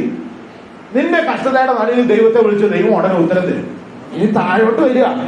താഴോട്ട് വരുമ്പോ എന്നെ ചിന്തിപ്പിച്ചൊരു കാര്യം, ഇടിമുഴക്കത്തിന്റെ മറവിൽ നിന്ന് ഞാൻ നിനക്ക് പ്രാർത്ഥനയ്ക്ക് എന്താ നമുക്ക് വേണ്ടത്? ഒരാളെ പ്രാർത്ഥിക്കുമ്പോ അയാൾക്ക് എന്താ വേണ്ടത്? മറുപടിയാ വേണ്ടേ അല്ലെ? ദൈവമേ ഇന്ന കാര്യത്തിൽ ഇന്നതുപോലെ ഒരു നീക്കുപോക്ക് വേണം, എന്നതുപോലെ ഇന്നതുപോലെ നമ്മുടേതായിട്ടുള്ള ഒരു പ്ലാൻ വെച്ച പ്രാർത്ഥന. ദൈവമേ ഇന്നൊരു പ്രതിസന്ധി ഉണ്ട്, ഇന്നതുപോലെ എനിക്ക് മറുപടി വേണം. നമുക്ക് വേണ്ടത് നമ്മുടെ പ്രശ്നത്തിന് നമ്മുടെ ലോജിക്ക് അനുസരിച്ച് തക്കതായ ഒരു മറുപടിയാണ്. പക്ഷെ ദൈവവചനത്തിൽ പ്രാർത്ഥനയ്ക്ക് മറുപടി ഇല്ല കേട്ടോ. പ്രാർത്ഥനയ്ക്ക് എന്താണ്? ഉത്തരമാണുള്ളത്. എന്താണുള്ളത്? ഉത്തരം. പ്രാർത്ഥനയ്ക്ക് മറുപടി പ്രതീക്ഷിച്ചിരിക്കുന്നവരെ നിരാശരാകും. നമ്മൾ പ്രാർത്ഥിക്കുന്നതെല്ലാം നമ്മുടെ ജീവിതത്തിൽ നടക്കണമെന്നുള്ള വാശിയോടെ നമ്മൾ പ്രാർത്ഥിച്ചാലും ഒരിക്കലും ദൈവം അതങ്ങനെ തന്നെ തരില്ല. അതുകൊണ്ടാണ് പറഞ്ഞത് മറുപടി അല്ല എന്ന് പറഞ്ഞത്. മറുപടി എന്ന് പറഞ്ഞാൽ നമ്മൾ എക്സ്പെക്ട് ചെയ്യുന്ന കാര്യം നമുക്ക് കിട്ടുന്നതാണ്. നമ്മൾ പ്രാർത്ഥിക്കുമ്പോൾ ആ പ്രാർത്ഥനയിൽ എന്ത് നടക്കണമെന്ന് നമ്മൾ പ്രതീക്ഷിക്കുന്നു, ആഗ്രഹിക്കുന്നു, അത് തന്നെ നടക്കുമ്പോഴാണ് അതിന് എന്ത് ചെയ്യാം മറുപടി എന്ന് പറയുന്നത്. അങ്ങനെ സംഭവിക്കില്ല എന്നല്ല, അങ്ങനെ സംഭവിക്കണമെന്ന് ദൈവത്തിന് ഉദ്ദേശം ഉണ്ടെങ്കിൽ എന്ത് ചെയ്യും, അങ്ങനെ സംഭവിക്കും. അങ്ങനെ സംഭവിച്ച ഒരു കാര്യമുണ്ട്. എന്താണ്? അന്ന പ്രാർത്ഥിച്ചു, അവളുടെ പ്രാർത്ഥനയ്ക്ക് മറുപടിയായി. അവൾ പ്രാർത്ഥിച്ചപ്പോൾ വളരെ തെളിവായിട്ട് പ്രാർത്ഥിച്ചു. എന്താണ്? എനിക്ക് ഒരു പുത്ര സന്തതി തന്നെ വേണം, അല്ലെ? അവനെ ഞാൻ ദൈവത്തിന് ദൈവാലയത്തിൽ കൊടുക്കും. അവളുടെ ആ ഒരു പ്രാർത്ഥനയ്ക്ക് അതുപോലെ തന്നെ എന്ത് ചെയ്തു? മറുപടി കൊടുത്തു. അവൾ ദൈവത്തോട് കൊടുത്ത ആ വാഗ്ദത്തം, ആ ഉറപ്പിനനുസരിച്ച് അവൾ എന്ത് ചെയ്തു? ആ പൈതലിനെ ദൈവത്തിന് വേണ്ടി കൊടുക്കുവാനിടയായിരുന്നു. ശമൂവേൽ പ്രവാചകനായി അവൻ മാറി. എന്നതുപോലെ മറുപടി നമുക്ക് ലഭിക്കാം. പക്ഷെ ദൈവം ഉറപ്പ് തരുന്ന ഒരു കാര്യം, നമ്മുടെ പ്രാർത്ഥനയ്ക്ക് ഉത്തരം തരാമെന്നാണ്. ഒരിക്കലും എല്ലാ പ്രാർത്ഥനകൾക്കും മറുപടി ലഭിച്ചെന്ന് വരില്ല ദൈവമക്കളെ. എല്ലാ പ്രാർത്ഥനകൾക്കും മറുപടി ലഭിച്ചെന്ന് വരില്ല. ചിലപ്പോൾ ചില പ്രാർത്ഥനകൾ ദൈവം പറയും, നോ, ഇത് നിനക്ക് വേണ്ട, ഇതിനേക്കാൾ നല്ലത് നിനക്ക് വേണ്ടി കരുതിയിട്ടുണ്ട്. അല്ലെങ്കിൽ ചിലപ്പോൾ നമ്മുടെ പ്രാർത്ഥനകൾക്ക് ദൈവം പറയും, അതിന്റെ സമയമായിട്ടില്ല, നീ വെയിറ്റ് ചെയ്യ്, നീ പ്രാർത്ഥിച്ച ഒരു കാര്യത്തിന് അല്പനാളുകൾ കൂടെ നീ വെയിറ്റ് ചെയ്യ്, തക്ക സമയമാകുമ്പോൾ അത് നിനക്ക് നൽകും. അല്ലെങ്കിൽ ഇതുപോലെ ദൈവം നമ്മുടെ പ്രാർത്ഥനയ്ക്ക് മറുപടി നൽകും. അല്ലെങ്കിൽ ഇസ്രായേൽ മക്കളോട് കൂടാരത്തിൽ കിടക്കുമ്പോ ഒരുറപ്പ് കൊടുക്കുകയാണ്, നിങ്ങളുടെ പ്രാർത്ഥനയ്ക്ക് നിങ്ങൾക്ക് ഉത്തരം ലഭിക്കാനിടയായിത്തീരും. കഷ്ടത്തിലിരിക്കുന്നവൻ പ്രാർത്ഥിച്ചാൽ ഉടനെ തന്നെ നിനക്ക് മറുപടി ലഭിക്കുവാനിടയായിത്തീരും. ഇതൊക്കെ അവര് യാഗം കഴിക്കാൻ കൊണ്ട് ചെല്ലുമ്പോൾ കിട്ടുന്ന ഒരു ആത്മീക വാഗ്ദത്തങ്ങളല്ല, മറിച്ച് കൂടാരത്തിൽ കിടക്കുമ്പോ അവനോട് പറഞ്ഞു കൊടുക്കുക, ഇങ്ങനെയൊക്കെ നിനക്ക് വേണ്ടി പ്രവർത്തിക്കുന്ന ഒരു ദൈവത്തിന്റെ മുമ്പിലാണ്, ആ ദൈവത്തിനാണ് നീ എന്ത് ചെയ്യുന്നത്, യാഗം കഴിക്കുന്ന ആ ദൈവത്തെയാണ് നീ ആരാധിക്കുന്നത്, ആ ദൈവത്തെയാണ് നീ സ്തുതിക്കുന്നത് എന്ന് പറഞ്ഞ് ബോധ്യപ്പെടുത്തി കൊടുക്കുക. ദൈവമക്കളെ, നാം ആരാധിക്കുന്ന ദൈവത്തെ പറ്റി നമുക്ക് തികഞ്ഞ ബോധ്യമുണ്ടാകണം. നാം ആരാധിക്കുന്ന ദൈവത്തെ പറ്റി അഖിലാണ്ടത്തെ നിർമ്മിച്ചവനായ സർവ്വചരാചരങ്ങളെയും പാലിച്ച് പരിപാലിക്കുന്ന ദൈവത്തെ, അവന്റെ ശക്തിക്ക് മുമ്പിൽ യാതൊരു ശക്തിക്കും ജയിക്കാൻ കഴിയാത്ത അത്ര വലിയ ശക്തനായ ദൈവത്തെ, അങ്ങനെയൊരു ദൈവത്തെ, അത്യുന്നതനായവനെ, ഈ ദൈവത്തെ പറ്റിയുള്ള ഒരു ബോധ്യം നമുക്കുണ്ടെങ്കിൽ നാം കടന്നു പോകുന്ന സാഹചര്യങ്ങൾ ഏതുമാകട്ടെ, അതിന്റെ നടുവിൽ ദൈവം എനിക്ക് വേണ്ടി എന്ത് ചെയ്യുന്നുണ്ട് നമുക്ക് ദൈവത്തിൽ വിശ്വാസത്തോടെ പ്രത്യാശയോടെ ആയിരിക്കാൻ കഴിയും. അപ്പോ പ്രാർത്ഥനയ്ക്ക് മറുപടിയല്ല, ഉത്തരമാണ് കിട്ടുക. 1 ശമൂവേൽ നമ്മൾ കണ്ടു, പ്രാർത്ഥനയ്ക്ക് മറുപടി കിട്ടിയിട്ടുമുണ്ട്, ഇല്ല എന്നല്ല. ദൈവമക്കളെ, നമ്മുടെ ജീവിതത്തിൽ നാം പ്രാർത്ഥിക്കുന്നത് എന്തിനാണെന്നും പ്രാർത്ഥിക്കുന്നത് ആരോടാണെന്നുമുള്ള ബോധ്യം നമ്മൾ പ്രാർത്ഥിക്കണം. 8 മുതൽ 10 വരെയുള്ള വാക്യം നോക്കിക്കഴിഞ്ഞാൽ, എന്റെ ജനമേ കേൾക്കാം, ഞാൻ നിന്നോട് സാക്ഷ്യം എന്ന് പറഞ്ഞാൽ എന്താ? സാക്ഷ്യമല്ല, സാക്ഷ്യം പറയാന്നൊക്കെ പറഞ്ഞ അനുഭവം എന്ത് ചെയ്യാണ്? പങ്കുവയ്ക്കുക. സാക്ഷ്യം എന്ന് പറഞ്ഞാൽ അനുഭവം പങ്കുവയ്ക്കുക. അപ്പോ ആ സഭ പറയാണ്, എന്റെ ജനമേ കേൾക്കാം, ഞാൻ നിന്നോട്. എനിക്ക് കുറച്ച് സാക്ഷ്യം, ബലമായ ദൈവം, വിടുവിക്കുന്ന ദൈവം, പ്രാർത്ഥനയ്ക്ക് ഉത്തരം തരുന്ന ദൈവം, ഇങ്ങനെയൊക്കെ ദൈവത്തെ പറ്റി പറഞ്ഞപ്പോ അവരുടെ ഉള്ളിൽ അത് ഉൾക്കൊള്ളാനൊരു മടി, ഇത് കേൾക്കുന്നവരുടെ ഉള്ളിൽ ഇത് സ്വീകരിക്കാൻ, ഇത് വിശ്വസിക്കാനൊരു പ്രയാസം. ആ പ്രയാസം ഉണ്ടായപ്പോ എന്ത് സംഭവിച്ചു? പറയാണ്, വെയിറ്റ്, ഞാൻ പറഞ്ഞതൊന്നും നിങ്ങൾക്ക് അത്ര അങ്ങോട്ട് ഉൾക്കൊള്ളാൻ മനസ്സിലായി. പലരും അങ്ങനെയാ, എന്റെ അനുഭവം ഉണ്ടെങ്കിൽ എനിക്ക് നിങ്ങൾ ഈ പറഞ്ഞതൊന്നും അങ്ങനെ എന്ത് ചെയ്യാം, വെള്ളം തൊടാതെ വിഴുങ്ങാനൊന്നും പറ്റില്ല. അപ്പോ അങ്ങനെയുള്ളവരോട് പറയാ, എന്റെ ജനമേ കേൾക്കാൻ, ഞാൻ നിന്നോട് സാക്ഷ്യം പറയും. ഇസ്രായേലേ, നീ എന്റെ വാക്ക് കേട്ടെങ്കിൽ. അപ്പൊ വാക്ക് കേൾക്കാതിരുന്ന അനുഭവത്തെ പറ്റിയും വാണിംഗ് കൊടുക്കുകയാണ്. ദൈവമക്കളെ, ദൈവവചനം നമ്മോട് സംസാരിക്കുന്ന കാര്യങ്ങൾ അല്ലെങ്കിൽ അതൊരു സാക്ഷ്യം എന്നോണം നമ്മുടെ കാതുകളിൽ നിലനിൽക്കട്ടെ. കാരണം എന്താന്ന് ചോദിച്ചാൽ, ദൈവത്തിന്റെ വചനം, വാക്കുകൾ അത് അതേപടി അനുസരിക്കാതിരുന്ന ഇസ്രായേൽ മക്കൾക്ക് സംഭവിച്ചതുപോലെ നമുക്കും സംഭവിക്കാതിരിക്കാൻ നാം എന്ത് ചെയ്യണം? കേട്ടനുസരിക്കുവാൻ ഇടയായിത്തീരണം. അടിമത്തത്തിൽ നിന്ന്, മിസ്രൈമിന്റെ അടിമത്തത്തിൽ നിന്നാണ് നമ്മെ വിടുവിച്ചു കൊണ്ടുവന്നത്. ഇസ്രായേൽ മക്കൾക്ക് അതെല്ലാവർക്കും അറിയാം. കാരണം 40 വർഷക്കാലം മരുഭൂമിയിൽ നടത്തി 400ഓളം വർഷം അടിമത്തത്തിൽ കടന്ന ഇസ്രായേൽ മക്കളെ മടക്കി കനാൻ ദേശത്തേക്ക്, വാഗ്ദത്ത ദേശത്തേക്ക് കൊണ്ടുവന്ന ദൈവത്തെ പറ്റി എല്ലാവർക്കും അറിയാമെങ്കിലും അവരിപ്പോഴും ദൈവത്തിന്റെ വാക്ക് കേൾക്കാൻ ഇനി മടിയുള്ളവരാണ്. അതുകൊണ്ടാ പറഞ്ഞേ, നീ എന്റെ വാക്ക് കേട്ടെങ്കിൽ കൊള്ളായിരുന്നു. എന്നിട്ട് പറയാ, അന്യ ദൈവം നിനക്ക് ഉണ്ടാകരുത്. പുറപ്പാട് പുസ്തകം 11-ാം അധ്യായത്തിൽ, പുറപ്പാട് പുസ്തകം 5-ാം അധ്യായത്തിന്റെ 11 മുതൽ അങ്ങോട്ട് നോക്കി കഴിഞ്ഞാൽ അവിടെ കേട്ടനുസരിക്കാൻ ഒരു മനസ്സില്ലാത്ത ആളുകളെ പറ്റി അവിടെ പറയുന്നത്. ദൈവം മടങ്ങി വരവിന് വേണ്ടി കാര്യങ്ങൾ ചെയ്തിട്ട് അവരോട് സംസാരിക്കുമ്പോൾ അതെന്ത് ചെയ്യാൻ പറ്റുന്നില്ല, അവർക്ക് ഉൾക്കൊള്ളാൻ പറ്റുന്നില്ല. കിടന്ന് അടിമത്തം അവർക്ക് സ്വന്തം വീട് പോലെ. ജയിലിൽ കിടക്കുന്നവന്റെ അടുത്ത് ചെന്നിട്ട് നിനക്ക് വീട്ടിൽ പോവാൻ കാര്യങ്ങൾ ചെയ്യട്ടെന്ന് ചോദിച്ചു കഴിഞ്ഞാൽ എന്ത് പറയും? അവനെങ്ങനെയെങ്കിലും ഒന്ന് അതിൽ നിന്ന് പോന്നാ മതി എന്നാണ്. പക്ഷെ എനിക്ക് ജയിലിൽ തന്നെ കിടന്നാൽ മതി എന്ന് ഒരുത്തം വിചാരിച്ചാലോ, അവൻ്റെ അടുത്ത് പറയാനും പുറത്തെ കാര്യങ്ങളെ പറ്റിയൊക്കെ പറഞ്ഞാൽ എന്ത് ചെയ്യും? അവന് വലിയ താല്പര്യം ഉണ്ടാവില്ല. എന്നതുപോലെ ഇവിടെ പലർക്കും അടിമത്തം എന്തായി? വളരെ സന്തോഷമുള്ള അനുഭവമായി. ഇന്ന് നമ്മളായിരിക്കുന്ന പോലെ, ഇത് വലിയ കുഴപ്പമൊന്നുമില്ല, ഇതിനങ്ങോട്ട് അഡ്ജസ്റ്റ് ചെയ്ത് പോവാം. അങ്ങനെയല്ല ദൈവമക്കളെ. ദൈവം നമ്മെ പറ്റി ആഗ്രഹിക്കുന്നത് ദൈവത്തിന്റെ അനുഭവം, ദൈവത്തിന്റെ വാക്ക് കേട്ടനുസരിക്കുമ്പോഴുള്ള അനുഗ്രഹങ്ങൾ അനുഭവിക്കുന്നവരായി നമ്മൾ എന്ത് ചെയ്യാൻ വേണ്ടിയാ? മാറാൻ വേണ്ടിയാണ് ദൈവം നമ്മളെ വിളിക്കുന്നത്.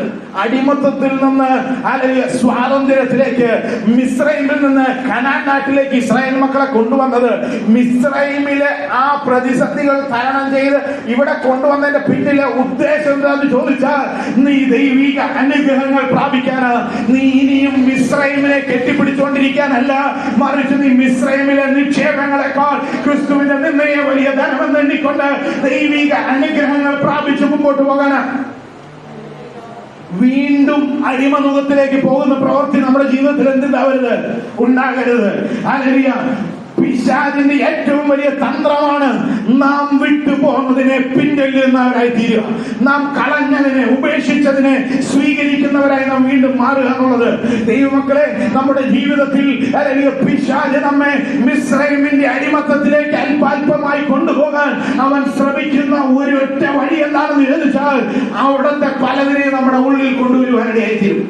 എവിടത്തെ? മിസ്രൈമിൽ. താമസം എവിടെയാ? കനാൻ നാട്ടില്.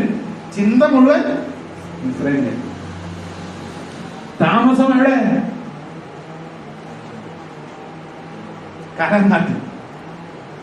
പേരെന്താ? പെന്തക്കോസ്തുകാരൻ. ചിന്ത മുഴുവൻ എന്താ? ജാതികമായ ചിന്ത, ദൈവവചനത്തിന് വിരുദ്ധമായ ചിന്ത. നീ വിടുതൽ പ്രാപിക്കുന്നതിന് മുമ്പ് നീ എങ്ങനെയായിരുന്നു അങ്ങനെ തന്നെ തുടരണമെന്നുള്ള ചിന്തകൾ. ദൈവം അതൊരിക്കലും ഇഷ്ടപ്പെടുന്നില്ല എന്നല്ല, നിനക്ക് താല്പര്യമാണെങ്കിൽ മുമ്പോട്ട് പോകും. പക്ഷേ ദൈവിക നന്മകളുടെ ഒരു ലിസ്റ്റ് ഞാൻ പറയാൻ പോയി ഈ സങ്കീർത്തനത്തിൽ. ഈ ലിസ്റ്റിലുള്ള നന്മകൾ നീ പൂർണ്ണമായി പ്രാപിക്കണമെങ്കിൽ നിന്റെ ജീവിതത്തിൽ മിസ്രൈമിന്റെ അടിമത്തത്തിൽ നിന്ന് പൂർണ്ണമായ ഒരു വിടുതൽ നീ പ്രാപിച്ചിരിക്കണം. ഹല്ലേലൂയ. ദൈവമക്കളെ, ഇവിടെ നോക്കിക്കഴിഞ്ഞാൽ കേട്ടനുസരിക്കാത്ത ഇസ്രായേൽ മക്കളുടെ ജീവിതത്തിൽ ഒരടിമത്തത്തിൽ നിന്ന് പിന്നെ പോയത് 2 അടിമത്തത്തിലേക്കാണ്. ചരിത്രം ഒന്ന് പഠിക്കണം കേട്ടോ. ഹല്ലേലൂയ. ഇസ്രായേൽ മക്കൾ ദൈവത്തെ യഥാർത്ഥമായി പിൻപറ്റി ദൈവിക കൽപ്പനകൾ അനുസരിച്ച് ജീവിക്കാൻ വേർപാട് പ്രാപിച്ചിറങ്ങി തിരിച്ചവൻ. ഹല്ലേലൂയ. വിഗ്രഹത്തിനും വിഗ്രഹാർപ്പിതത്തിനും അങ്ങനെയുള്ള കാര്യങ്ങളുടെ പിന്നാലെ തിരിഞ്ഞതുകൊണ്ട് ഹല്ലേലൂയ BC 722 ആയപ്പോഴേക്കും ഹല്ലേലൂയ അവരുടെ 4-5 തലമുറകൾ തരണം ചെയ്തു പോകുന്നതിന് മുമ്പ് ദൈവമക്കളെ, ഒരു വടക്കേ രാജ്യമാകുന്ന ഇസ്രായേൽ അല്ലെങ്കിൽ ശമരിയ എന്നറിയപ്പെടുന്ന ദേശം മുഴുവനായി ഹല്ലേലൂയ അശൂർ പാളയത്തിലേക്ക് അല്ലെങ്കിൽ അസീറിയൻ സാമ്രാജ്യത്തിന്റെ അടിമത്തത്തിലേക്ക് അടിമകളായി, ആരാധന നഷ്ടപ്പെട്ടവരായി, കൂട്ടായ്മ നഷ്ടപ്പെട്ടവരായി, ദൈവം നഷ്ടപ്പെട്ടവരായി, ദൈവത്തോടുള്ള കൂട്ടായ്മയും ദൈവിക ആരാധനയും നഷ്ടപ്പെട്ടവരായി വീണ്ടും അടിമത്തത്തിലേക്ക് വിഗ്രഹ ആരാധനയിലേക്ക് അവർ പിൻപറ്റുവാനിടയായിരുന്നു. വീണ്ടും അകപ്പതിച്ചു പോകുവാനിടയായിരുന്നു. അപ്പോ അത് കണ്ടിട്ടും ആരെത്തിയില്ല. തെക്കേ രാജ്യം സഹോദരന്മാരെന്നെയാണ്. 10 ഗോത്രം, ബാക്കിയുള്ള 1.5 ഗോത്രം തെക്കേ രാജ്യം, അല്ലെങ്കിൽ 2 ഗോത്രം തെക്കേ രാജ്യം. എന്ത് ചെയ്തില്ല? സഹോദരന്മാര് പോയി. ഇനി ഞങ്ങളെങ്കിലും യഥാർത്ഥത്തിൽ ദൈവത്തെ പിൻപറ്റി ദൈവത്തെ ആരാധിച്ച് ജീവിക്കട്ടെ എന്ന് വിചാരിച്ചില്ല. എന്ത് ചെയ്തു എന്ന് ചോദിച്ചു കഴിഞ്ഞാൽ അവരും എന്ത് ചെയ്തു? കണ്ണിൽ കണ്ട വിഗ്രഹങ്ങളെ ഒക്കെ ആരാധിച്ച്, ബാൽ വിഗ്രഹങ്ങൾ, അശേര പ്രതിഷ്ഠകൾ, ഇങ്ങനെ ഒന്നും ഇത് ഒറ്റയടിക്കൊന്നും അല്ലാട്ട കയറണേ, തിരിയാ കയറണേ. അല്ലെങ്കിൽ ഇതിങ്ങനെ കേറി അവസാനം എന്ത് ചെയ്തു? ദൈവിക ആരാധന അവിടെ നഷ്ടപ്പെട്ടു. ഇവര് പോയത് പിന്നെ മറ്റവര് പോയത് കുറച്ചെങ്കിലും ഒരു അസ്തിത്വം ഉണ്ടായിരുന്നു. അവിടെ ചെന്നപ്പോ അവർക്ക് ഈ തെളിവുള്ളവന് കൂടിയിരുന്ന് ദൈവത്തെ പ്രാർത്ഥിക്കാനെങ്കിലും അവിടെ സ്വാതന്ത്ര്യം ഉണ്ടായിരുന്നു. ആദ്യം പോയ ടീമിന് അവരിൽ മടങ്ങി വന്നൊന്നുമില്ല. പക്ഷെ രണ്ടാമത് പോയ ടീം എന്ന് പറഞ്ഞാൽ യഹോവാന്നെങ്ങാനും ഇന്ത്യ കഴുത്തു വിടുന്നവരുടെ അടുത്തേക്ക് പോയത്. അതുകൊണ്ടാണ് എന്ത് ചെയ്തേ? കൊണ്ട് ചെന്ന വഴി ആദ്യം എന്ത് ചെയ്തു? വിഗ്രഹത്തിന് നിർത്തി. എന്നിട്ട് പറഞ്ഞു, നീ ഈ വിഗ്രഹത്തെ വീട് നമസ്കരിച്ചോ, ഇല്ലെങ്കിൽ എന്ത് ചെയ്യും? നിന്നെ പിടിച്ച് തീരും. അവിടെ ബലം ദൈവത്തിൽ ആശ്രയിച്ച് നിന്നവരാണ് ദാനിയേൽ, ശദ്രക്ക്, മേശക്ക്, അബേദ്നെഗോ എന്നിവര്. ദൈവമക്കളെ, പോകുമ്പോ നീ ചെയ്യുന്ന അല്ലെങ്കിൽ നമ്മളിൽ പലരും ചെയ്യുന്ന, നമ്മളിൽ പലരും പിൻപറ്റുന്ന മിസ്രൈമ്യ അടിമത്തം നമ്മളെ കൊണ്ടുപോകുമ്പോ നമ്മൾ മാത്രമല്ല, നമ്മുടെ കുടുംബങ്ങൾ കൂടെ അതിന്റെ അടിമത്തത്തിലേക്ക്, നാശത്തിലേക്ക്, ദൈവത്തിന്റെ നന്മയിൽ നിന്ന് ഒഴിഞ്ഞു പോകുന്ന ഒരു അനുഭവം ഉണ്ടായിത്തീരും. ഇത് ദൈവമക്കളോടായി ഞാൻ പറയാനുള്ള കാരണം എന്താണെന്ന് ചോദിച്ചാൽ, ദൈവമക്കളുടെ ജീവിതത്തിലാണ് ഇത്തരത്തിലുള്ള പരീക്ഷണങ്ങളും പിശാചായവൻ കൊണ്ടുവരുന്നത്. നാം അടിയുറച്ച് വിശ്വസിച്ച ഈ വിശ്വാസത്തിന് വേണ്ടി പ്രാണത്യാഗത്തോളം ജീവൻ പോയാലും ഞാൻ എന്റെ യേശുവിനെ പിന്തള്ളി, ഞാൻ എന്റെ യേശുവിനെ മാറ്റി നിർത്തി ഈ ലോകത്തിനോ പിശാചിന്റെ അടിമത്തത്തിനോ എന്നെ തന്നെ വഴങ്ങി കൊടുത്ത് ഞാൻ മുമ്പോട്ട് പോകുകയില്ലെന്ന് അടിയുറച്ച് വിശ്വസിക്കണം. അതിനുവേണ്ടി നിലനിൽക്കുവാനേ ചെയ്യണം. അപ്പോ എന്റെ വിഷയം അതല്ല. ശരി, ദൈവത്തിന്റെ വാക്ക് കേട്ടനുസരിക്കുന്നവർക്കുള്ള നന്മകളെ പറ്റി പറയാൻ വേണ്ടിയാണ് ഞാൻ ഈ സങ്കീർത്തനം എടുത്തത് തന്നെ. പിന്നെ പറഞ്ഞപ്പോ എല്ലാം തെളിച്ച് പറയണമല്ലോ, അതുകൊണ്ട് പറഞ്ഞതാണ്. അപ്പോ ഇസ്രായേൽ മക്കൾ ദൈവത്തിന്റെ വാക്ക് കേട്ടനുസരിക്കുക. അതുകൊണ്ട് എന്ത് ചെയ്തു? ഇസ്രായേൽ മക്കൾക്ക് മിസ്രൈമിന്റെ അടിമത്തത്തിൽ നിന്ന് രക്ഷപ്പെട്ടു പോകുന്നെങ്കിലും പിന്നെയും എന്ത് ചെയ്തു? വലിയ അടിമത്തത്തിലേക്ക്, മിസ്രൈമിന്റെ അടിമത്തത്തിൽ നിന്ന് മടങ്ങിവരവുണ്ടായിരുന്നു. എല്ലാ ഇസ്രായേലിലും പോകുന്നുള്ളൂ. ഇനിയിപ്പോ ദൈവത്തിൽ ഇഷ്ടപ്പെട്ടവനും ഇല്ലാത്തവരും എന്ത് ചെയ്തു? പോകുന്നു. കാരണം എന്താണെന്നറിയോ? മിസ്രൈമിൽ നിന്ന് ഓടിച്ചു വിട്ടുവരെ ബാധ അങ്ങോട്ട് അയച്ചു കഴിഞ്ഞപ്പോഴേ, ദൈവം ബാധ അയച്ചു കഴിഞ്ഞപ്പോ കാണുന്ന മിസ്രൈമിനെല്ലാം പറയാം, നീ ഒന്ന് പോയി തരുമോ ഞങ്ങളുടെ നാട്ടിൽ. ഏറ്റവും അവസാനം എന്റെ മൂത്ത മകൻ അല്ലെങ്കിൽ എന്റെ പിഞ്ചു കുഞ്ഞു വരെ നീ കാരണം എന്ത് ചെയ്തു? സംഹാരകന്റെ വാളാൽ വീണു. അതുകൊണ്ട് നീ ഞങ്ങളുടെ നാട്ടിൽ നിൽക്കണ്ട. അതുകൊണ്ട് എന്ത് ചെയ്തു? എല്ലാം പോകുന്നു. നിന്നാലും അവർ കഴിവേണ്ടി കളഞ്ഞാൽ ആ പേടി കാരണം സകല മിസ്രൈം. പക്ഷെ ബാബേൽ സാമ്രാജ്യത്തിലും അശൂർ സാമ്രാജ്യത്തിന്റെ അടിമത്തത്തിൽ പോയവരില്ലേ ലക്ഷക്കണക്കിന് ആളുകൾ പോയിട്ട് വിരലിൽ എണ്ണാകുന്നവരെ മടങ്ങി വന്നു. ലക്ഷക്കണക്കിന് ആളുകൾ പോയിട്ട് വിരലിൽ എണ്ണാകുന്നവർ മാത്രം എന്ത് ചെയ്തോളൂ? മടങ്ങി വന്നുള്ളൂ. അപ്പോ നീ സത്യദൈവത്തെ അറിഞ്ഞ് ദൈവത്തെ പിൻപറ്റി സത്യദൈവത്തിന് വേണ്ടി നീ ഇറങ്ങി തിരിച്ചിട്ട് നിന്റെ ജീവിതത്തിൽ ഇനിയൊരു പിന്മാറ്റം നിന്റെ ജീവിതത്തിൽ ഉണ്ടായാൽ, ഇനി നിന്റെ ജീവിതത്തിൽ ഒരു മിസ്രൈമിന്റെ പിന്മാറ്റം ഉണ്ടായാൽ, അല്ലെങ്കിൽ മിസ്രൈമിൽ നിന്ന് ആട്ടി തൂക്കി കൊണ്ടുവന്ന പോലെ തമ്പുരാൻ കൊണ്ടുവരില്ല. കാരണം നീ എന്ത് ചെയ്തവനാണ്? അറിഞ്ഞവനാണ്, ദൈവത്തിന്റെ കൽപ്പന പ്രാപിച്ചവനാണ്, സത്യങ്ങൾ അറിഞ്ഞവനാണ്, ദൈവിക ദൂതുകൾ കേട്ടവനാണ്, ദൈവിക വാഗ്ദത്തങ്ങൾ പ്രാപിച്ചവനാണ്. നിന്റെ ജീവിതത്തിൽ പിന്നെ അപ്പോ എന്ത് ചെയ്യാം? കിട്ടിയ വിശ്വാസത്തിൽ മുറുകെ പിടിച്ചുകൊണ്ട് ദൈവത്തിന് വേണ്ടി ഉറച്ചു നിൽക്കുവാനിടയായി തീരട്ടെ. ഹല്ലേലൂയ. സങ്കീർത്തനത്തിന്റെ അവസാന ഭാഗം കേട്ടനുസരിച്ചാൽ ഇത് നിൽക്കുന്നതുകൊണ്ട് എനിക്ക് എന്താ പ്രയോജനം ചോദിക്കാമെന്ന് പത്രോസ് ചോദിച്ചാല്, ഈ പടകും വലയും വിട്ട് വന്നിട്ട് നിന്നെ അനുഭവിച്ച് ഞങ്ങൾക്ക് എന്ത് കിട്ടും? കിട്ടിയതല്ല, കിട്ടുമെന്ന് ചോദിച്ചു. ഇന്ന് പലരും എന്ത് കിട്ടിയെന്ന് ആലോചിക്കണം. എന്ത് കിട്ടുമെന്ന് മനസ്സിലാക്കിയ പിന്നെ എന്ത് കിട്ടിയെന്ന് ചോദിക്കില്ല. എന്താണ് എന്താ കിട്ടുക പോകുന്നതെന്നുള്ളത്, അല്ലെങ്കിൽ എന്ത് കിട്ടുമെന്ന് നമുക്ക് തിരിച്ചറിവ് പ്രാപിച്ചാൽ ഇപ്പൊ എന്ത് കിട്ടിയെന്നുള്ളതിനെ പറ്റി എന്ത് ചെയ്യില്ല, വ്യാകുലപ്പെടില്ല. പലരും ദൈവത്തെ പിൻപറ്റിയത് കൊണ്ട് എന്ത് കിട്ടി എന്നുള്ളതാണ് നോക്കണേ. അങ്ങനെ നോക്കുമ്പോൾ നിനക്കൊന്നും കിട്ടില്ല. അതുകൊണ്ടാണ്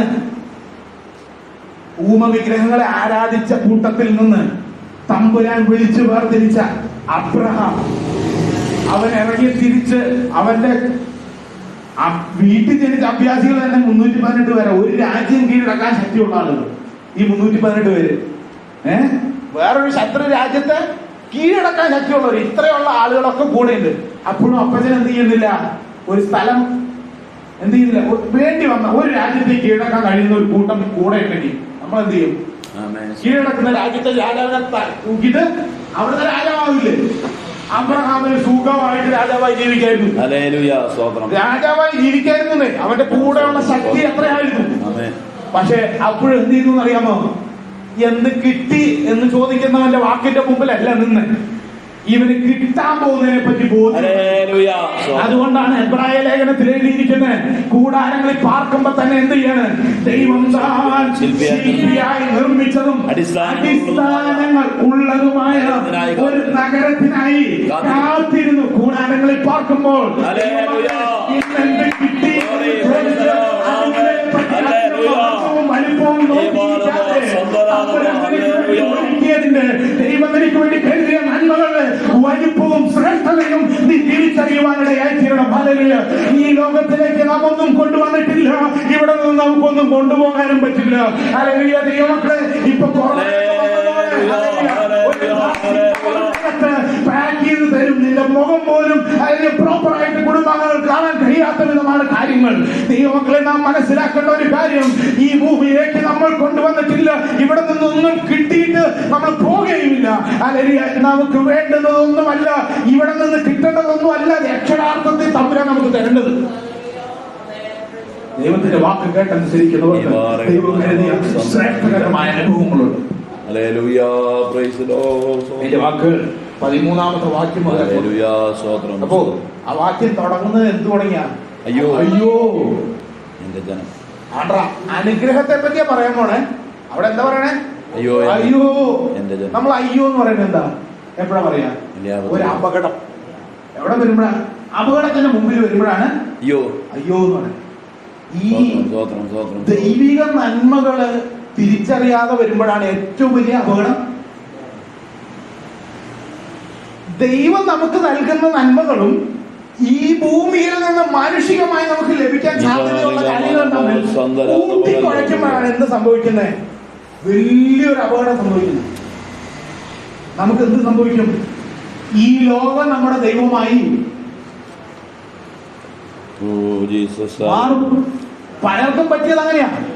ഈ ലോകം നമ്മുടെ ദൈവമായി നമ്മൾ തെറ്റിദ്ധരിച്ച് കഴിയുമ്പോ നമുക്ക് സംഭവിക്കുന്നത് വലിയൊരു അപകടമാണ്.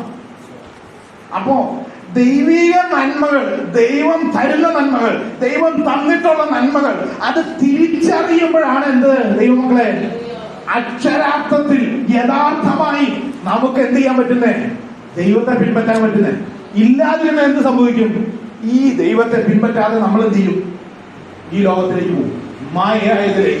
മായയായതിലേക്ക്, താൽക്കാലികമായതിലേക്ക്, നശിച്ചു പോകുന്നതിലേക്ക്, അല്ലെങ്കിൽ പുഴുവും തുരുമ്പും കെടുത്തു കളയുന്നതിലേക്ക്, അല്ലെങ്കിൽ കള്ളന്മാർ തുരന്ന് മോഷ്ടിക്കുന്നതിലേക്ക് നമ്മുടെ ശ്രദ്ധ പോകും. പത്രോസ് പറഞ്ഞു, വെള്ളിയും പൊന്നും ഞങ്ങൾക്ക് ഇല്ല, ഉള്ളത് എന്ത് ചെയ്യാണ്? നസ്രായന്റെ നാമം. ആ നാമത്തിൽ സ്വത്രം. അപ്പോ ആ നാമം എന്താണ്? അനുഗ്രഹം. നമ്മുടെ ജീവിതത്തിൽ ദൈവനാമം വിളിക്കപ്പെടുന്ന, എന്റെ നാമം വിളിക്കപ്പെടുന്ന എന്റെ ജനം, അങ്ങനെ ഒരു അഭിസംബോധന കിട്ടാൻ നമ്മളെ പറ്റിയാ ദൈവം ആഗ്രഹിക്കുന്നത്. എന്റെ ജനം, എന്റെ മകൻ, എന്റെ മകൾ, എന്റെ സഭ, എന്റെ കൂട്ടുവിശ്വാസികൾ, എന്റെ മണവാട്ടി, ഈ ഒരു പദവിയിലേക്ക് നമ്മൾ മാറാനാ ദൈവമക്കളെ നമ്മളെ പറ്റി ദൈവം ആഗ്രഹിക്കുന്ന ഏറ്റവും വലിയ നന്മ. അപ്പോ ഇതിന് നോക്കുക, ആദ്യം തുടങ്ങുന്നേ അയ്യോ എന്റെ ജനം എന്റെ വാക്ക്. ഇത് അയ്യോ വെച്ച് പറയേണ്ട കാര്യം. അയ്യോ നമ്മുടെ പേര് അവിടെ ചേർക്കണം. അയ്യോ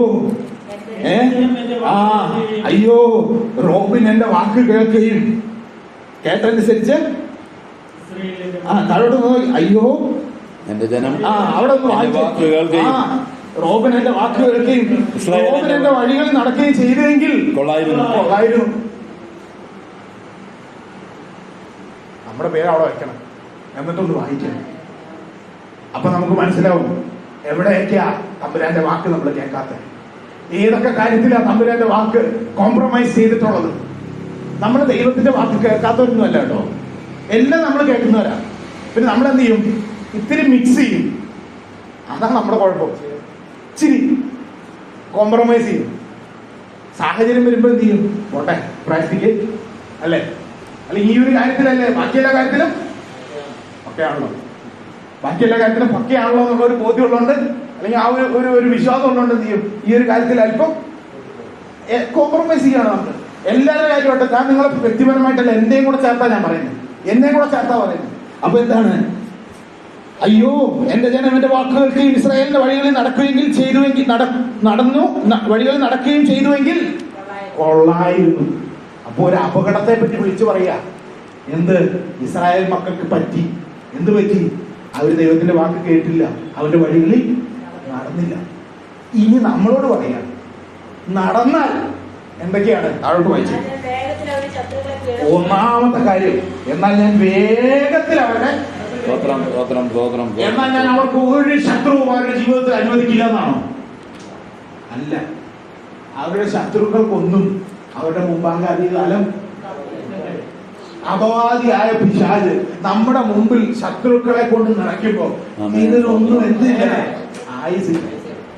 പുല്ലുണങ്ങുന്നത് പോലെ, പൂവാടുന്നത് പോലെ നിന്റെ മുമ്പിൽ നിന്ന് അവരെല്ലാം നീക്കം ചെയ്യപ്പെട്ടു പോകും. നിന്നെ തകർക്കുവാൻ, നിന്നെ ദൈവസന്നിധിയിൽ താഴ്ത്തി കളയുവാൻ, നിന്നെ നശിപ്പിക്കുവാൻ, നിന്നെ പരിഹാസ വിഷയമാക്കുവാൻ ശ്രമിക്കുന്ന നിന്റെ ശത്രുക്കളുടെ മുമ്പാകെ തമ്പുരാൻ നിനക്ക് വേണ്ടി അത്ഭുതം ചെയ്തു കഴിയുമ്പോൾ, അവന്റെ അനുഗ്രഹത്തിന്റെ കലവറ നിനക്ക് വേണ്ടി തുറന്നു കഴിയുമ്പോൾ, ദൈവം നിന്റെ അനുഗ്രഹമായി മാറിക്കഴിയുമ്പോൾ ശത്രുക്കളെ വേഗത്തിൽ കീഴടക്കുമായിരുന്നു. സംഭവിക്കാതെ പോയൊരു കാര്യമാണ് പറയുന്നത്. ഇസ്രായേൽ മക്കൾക്ക് വേണ്ടി ദൈവം ചെയ്യാൻ ഉദ്ദേശിച്ചിട്ട് ഇസ്രായേൽ മക്കളുടെ പ്രവൃത്തി കാരണം ദൈവം അവർക്ക് വേണ്ടി ചെയ്യാൻ പറ്റാതെ പോയ കാര്യം. നമ്മളാരാ? ആത്മീക ഇസ്രായേല. നമ്മളാരാ? ആത്മീക ഇസ്രായേല. ഈ ആത്മീക ഇസ്രായേലിനും അക്ഷരീക ഇസ്രായേലിനെ പറ്റി അബദ്ധം പറ്റാതിരിക്കാനാണ് തമ്പുരാൻ നമുക്ക് വേണ്ടി ഇതൊക്കെ മുന്നേ എഴുതി വെച്ചേക്കണേ. അവർക്കത് പറ്റിയില്ല, നമുക്ക് എന്ത് ചെയ്യണം? പറ്റണം. നമ്മൾ എന്ത് ചെയ്യരുത്? ഈ വഴി വിട്ട്, ദൈവത്തിന്റെ വഴി വിട്ട്, അവന്റെ വചനം വിട്ട്, അവന്റെ വാക്കുകൾ വിട്ട് മറ്റൊരു വഴിയിൽ നാം നടക്കുവാൻ ഇടയായി തീരരുത്. താഴോട്ട് തിരിക്കുമായിരുന്നു, വൈരികൾ നേരെ കൈ തിരിക്കുമായിരുന്നു. യഹോവയെ പകയ്ക്കുന്നവർ അവന് നിന്റെ മുമ്പിൽ, അതായത് ദൈവത്തെ ദുഷിച്ച് പറയുന്നവൻ, നമ്മുടെ ദൈവത്തെ കളിയാക്കുന്നവൻ, നമ്മുടെ ദൈവനാമത്തെ ദൂഷിക്കുന്നവൻ നിന്റെ മുമ്പാകെ ഓച്ചാനിച്ച് നിൽക്കേണ്ട സാഹചര്യം തമ്പുരാനുണ്ടാകും. നിന്റെ സഹായത്തിന് വേണ്ടി കൈനീട്ടുന്ന അനുഭവം ദൈവം ഉണ്ടാക്കും. അങ്ങനെയാ തമ്പുരാന്റെ നാമം വെളിപ്പെടുത്തുന്നത്. നിന്നെ കളിയാക്കുന്നവൻ നാളെ നിന്റെ അടുത്ത് വന്നിട്ട് പറയാം, എന്നാലും നസീറെ ഇനി രക്ഷപ്പെട്ടില്ലേ, എനിക്ക് ഒരു വലിയ പ്രതിസന്ധിയിലാണ്, ഒന്ന് എനിക്ക് വേണ്ടി പ്രാർത്ഥിക്കും. ഇന്ന പോലെ ഒരു പ്രശ്നമുണ്ട്. ആദ്യം അവന്റെ പോക്കറ്റിലൊക്കെ സമൃദ്ധിയായിട്ടുണ്ടെങ്കിൽ സ്വസ്ഥത അനുഭവിക്കുന്നുണ്ടാവില്ലായിരുന്നു. എന്നിട്ട് പറയും, സമാധാനമായിട്ടൊന്ന് ഉറങ്ങിയിട്ട് ദോഷം, നീ എന്ത് സന്തോഷമായിട്ട് ഇരിക്കുകയാണെങ്കിൽ എനിക്ക് വേണ്ടി എന്തായി? നിന്റെ വൈദികൾ നിന്റെ മുമ്പിൽ ദൈവത്തിന്റെ പ്രവൃത്തി നിനക്ക് വേണ്ടി വെളിപ്പെടുമ്പോൾ, ദൈവിക അനുഗ്രഹങ്ങൾ നിനക്ക് വേണ്ടി വെളിപ്പെടുമ്പോൾ അതിന്റെ ഒരു തെളിവാണ്. നിന്നെ പകയ്ക്കുന്നവർ, ദൈവത്തെ ദുഷിക്കുന്നവർ നിന്റെ മുമ്പാകെ ദൈവത്തിന്റെ പ്രവൃത്തിക്ക് വേണ്ടി അപേക്ഷിക്കുവാനിടയായി ചെയ്യും.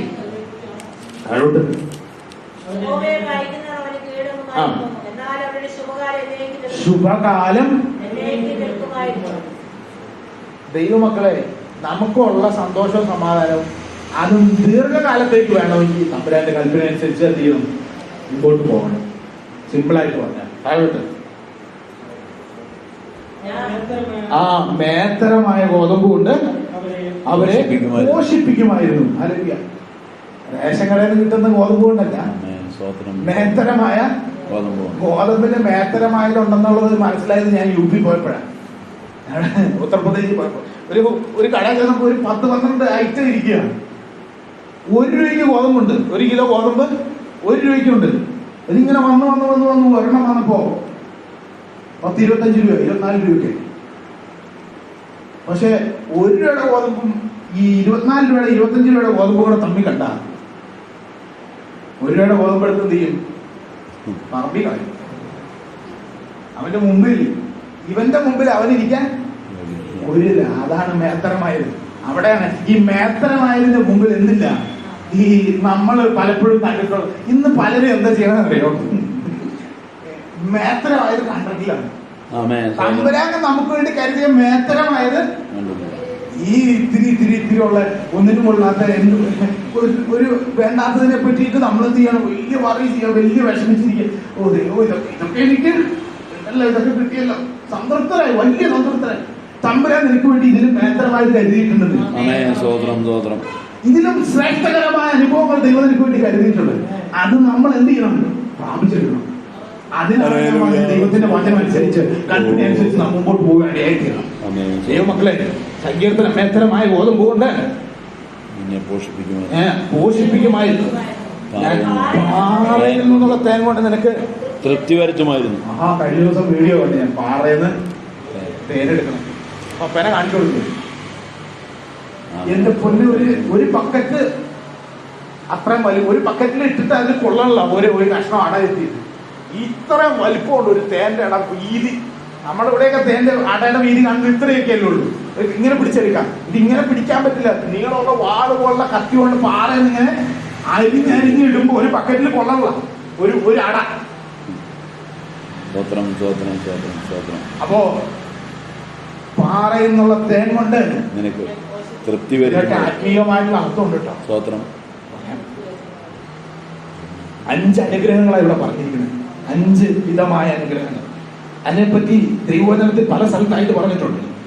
പുറപ്പാട് പുസ്തകം 19-ാം അധ്യായത്തിന്റെ 5-ാം വാക്യം ഒന്ന് വായിച്ചേ. ഇത് നോട്ട് ചെയ്ത് വെക്കണുണ്ടോ? ഈ അനുഗ്രഹങ്ങളെല്ലാം നമ്മുടെ ജീവിതത്തിൽ പ്രാപിച്ചിട്ടുണ്ടെങ്കിൽ, ഈ അനുഗ്രഹങ്ങളെല്ലാം തമ്പുരാൻ നമുക്ക് വേണ്ടി കരുതിയിട്ടുണ്ടെന്നുള്ള ബോധ്യത്തോടെ നാം മുമ്പോട്ട് പോയില്ലേ, ദൈവമക്കളെ, നമ്മുടെ ലക്ഷ്യം തെറ്റും. 1-ാമത്തെ വാക്യം 19-5 പുറപ്പാട് പുസ്തകം.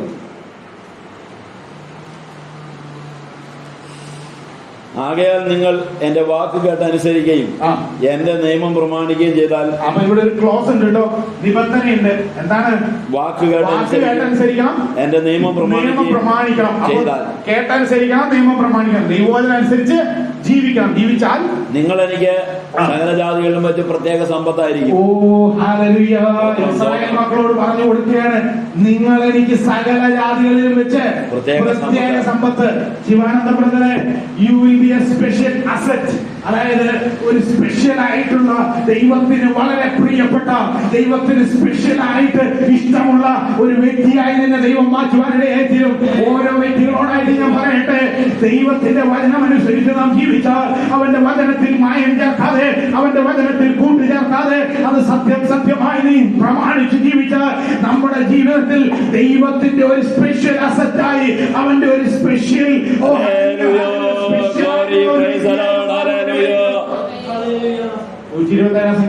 തന്റെ പ്രിയനായി, അല്ലെ, തന്റെ പ്രിയനാണത് ഉറക്കത്തിൽ കൊടുക്കുന്നു. ആക്ച്വലി തന്റെ പ്രിയന് ഉറക്കം കൊടുക്കുന്നതാണ് ആ വാക്യം. അപ്പോ തന്റെ പ്രിയനായി മാറുക, ദൈവത്തിന്റെ പ്രിയൻ, ബിലവഡായി. Hallelujah, hallelujah. ദൈവത്തിന്റെ ബിലവഡായി മാറുവാൻ നമുക്ക് കഴിവാനിടയായി തീരും. Special asset. അതാണ് ഇവിടെ വായിച്ചത്. ഒന്നും കൂടെ വായിച്ചിട്ട് ആ വാക്യം വായിച്ചിട്ട് അടുത്ത അനുഗ്രഹത്തിലേക്ക് പോവാം. എന്താണ്? 19-5 പുറപ്പാട്.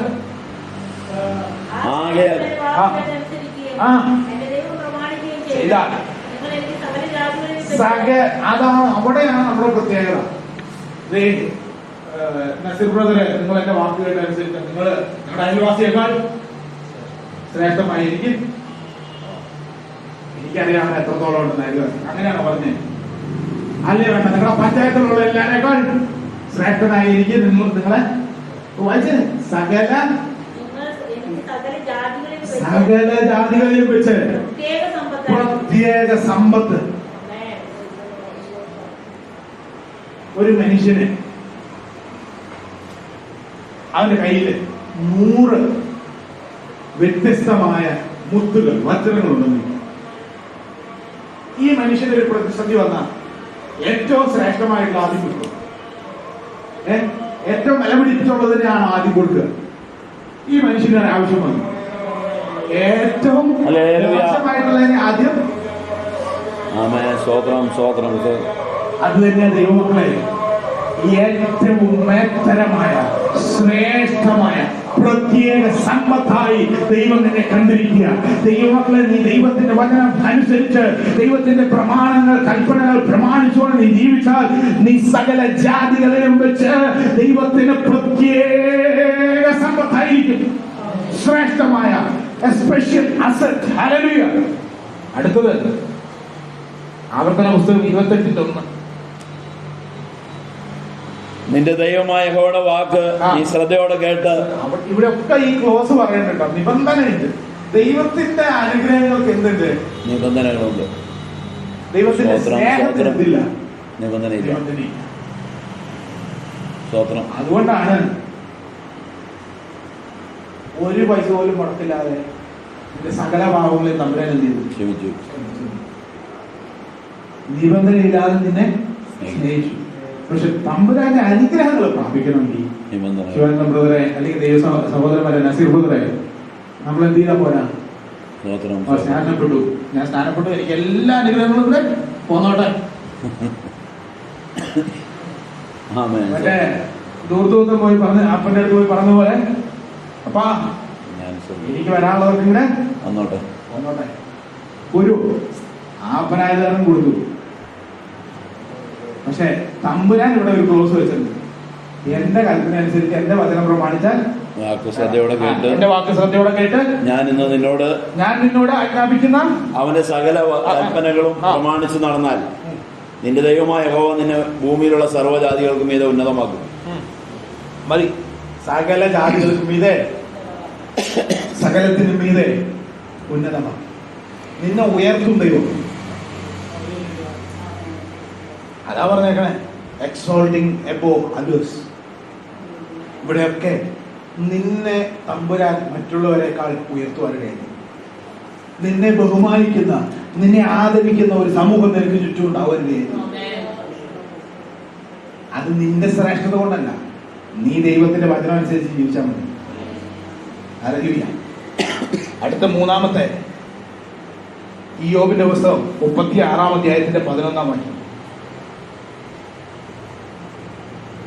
അവർ കേട്ടനുസരിച്ച് 36-11 അവർ കേട്ടനുസരിച്ച് അവനെ സേവിച്ചാൽ, തങ്ങളുടെ കേട്ടനുസരിച്ച് അവനെ സേവിച്ചാൽ തങ്ങളുടെ നാളുകളെ ഭാഗ്യത്തിലും, എന്താണ് നാളുകളെ ഭാഗ്യത്തിലും ആണ്ടുകളെ ആനന്ദത്തിലും കഴിച്ചുകൂടും.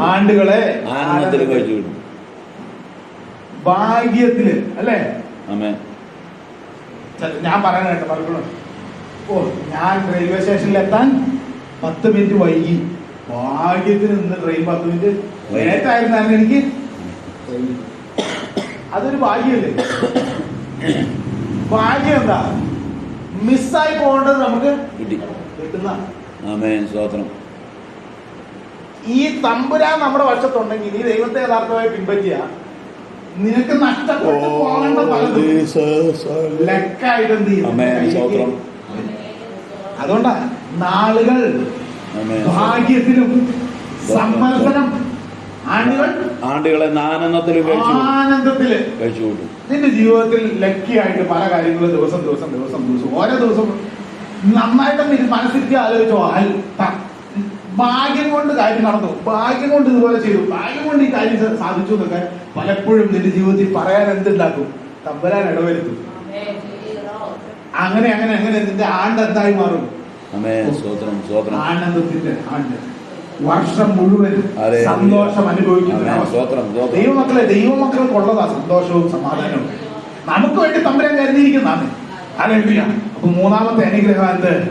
സന്തോഷവും സമാധാനവും. ആദ്യത്തെ കാര്യം, നീ എന്താണ്? ദൈവത്തിന് സ്പെഷ്യൽ അസറ്റ് അല്ലെങ്കിൽ പ്രത്യേക സമ്പത്ത്. രണ്ടാമത്തത്, നിന്നെ മറ്റുള്ളവരുടെ മുമ്പാകെ ഉയർത്തുന്ന ഒരു ദൈവം, നിന്റെ ചുറ്റുമുള്ളവരുടെ മുമ്പാകെ നിന്നെ ഉയർത്തുന്ന ദൈവം. മൂന്നാമത്തെ കാര്യം, നാളുകൾ സന്തോഷത്തിലും ആണ്ടുകൾ ആനന്ദത്തിലും, നാളുകൾ ഭാഗ്യത്തിലും ആണ്ടുകൾ സന്തോഷത്തിലും കഴിക്കുന്ന അനുഭവം. 1 രാജാക്കന്മാർ 3:14 നാലാമത്തെ ദൈവകൽപ്പന ഏട്ടനുസരിക്കുന്നവർക്കുള്ള അനുഗ്രഹം. 1 രാജാക്കന്മാർ 3:14. നിന്റെ അപ്പനായ ദാവീദ് നടന്നതുപോലെ നീ എന്റെ ചട്ടങ്ങളും കൽപ്പനകളും പ്രമാണിച്ച് എന്റെ വഴികളിൽ നടന്നാൽ ഞാൻ നിനക്ക് ദീർഘായുസ് തരും. ദീർഘായുസും തരും. കിടന്ന കിടപ്പായിട്ട് കിടക്കുകയല്ല, അതിനെയല്ല ദീർഘായുസ്. അതിന് ഒരിക്കലും ദീർഘായുസ് പറയാൻ പറ്റില്ല. രോഗം പിടിച്ച് വയ്യാതെ കിടക്കുന്ന ആളുകൾ ആരെങ്കിലും ഇയാൾക്ക് ദീർഘായുസ് കൊടുക്കണമെന്ന് പ്രാർത്ഥിക്കുമോ? എനിക്ക് നടക്കാൻ പറ്റില്ല, കിടന്ന കിടപ്പാണ്. അങ്ങനെയുള്ളവരെ പോയി കണ്ടിട്ട് നമ്മൾ എന്തെങ്കിലും ദീർഘായുസ് കൊടുക്കണമെന്ന് പോലും പ്രാർത്ഥിച്ചിട്ട് പോലും ചിലപ്പോ അവരെ സൂചിപ്പിക്കാൻ വേണ്ടി ഒന്ന് പ്രാർത്ഥിച്ചാലും മനസ്സിന്റെ ഉള്ളിൽ തമ്പുരാൻ ഈ മനുഷ്യനെ ഇങ്ങനെ കിടത്തല്ലേ, അയാളോടുള്ള സഹതാപം കൊണ്ടാണ്, നന്മ നമ്മുടെ മനസ്സിലുള്ളതുകൊണ്ടാണ് ഇയാളിങ്ങനെ കിടത്തല്ലേ എങ്ങനെയെങ്കിലും ഒന്ന്. അപ്പൊ ദീർഘായുസ് തരുന്നത്, ദീർഘായുസ് ആരോഗ്യത്തോടെ ഉള്ള ദീർഘായുസാണ്. അപ്പൊ ദീർഘായുസ് കൊണ്ട് എന്ത് ചെയ്യും? തൃപ്തി വരും. ഹല്ലേലൂയ. അതെന്താണ്? ദൈവിക അനുഗ്രഹങ്ങൾ. അവന്റെ കൽപ്പനകളും ചട്ടങ്ങളും പ്രമാണിക്കുന്നവർക്കുള്ള അനുഗ്രഹങ്ങളുടെ നാലാമത്തെ കാര്യം. ഇനി ലാസ്റ്റ് പുറപ്പാട് പുസ്തകം 23:22. എന്നാൽ നീ അവന്റെ വാക്ക് ശ്രദ്ധയോടെ കേട്ട് ഞാൻ കൽപ്പിക്കുന്നതൊക്കെയും ചെയ്താൽ നിന്നെ പകയ്ക്കുന്നവരെ ഞാൻ പകയ്ക്കും, നിന്നെ ഞെരുക്കുന്നവരെ ഞാൻ ഞെരുക്കും.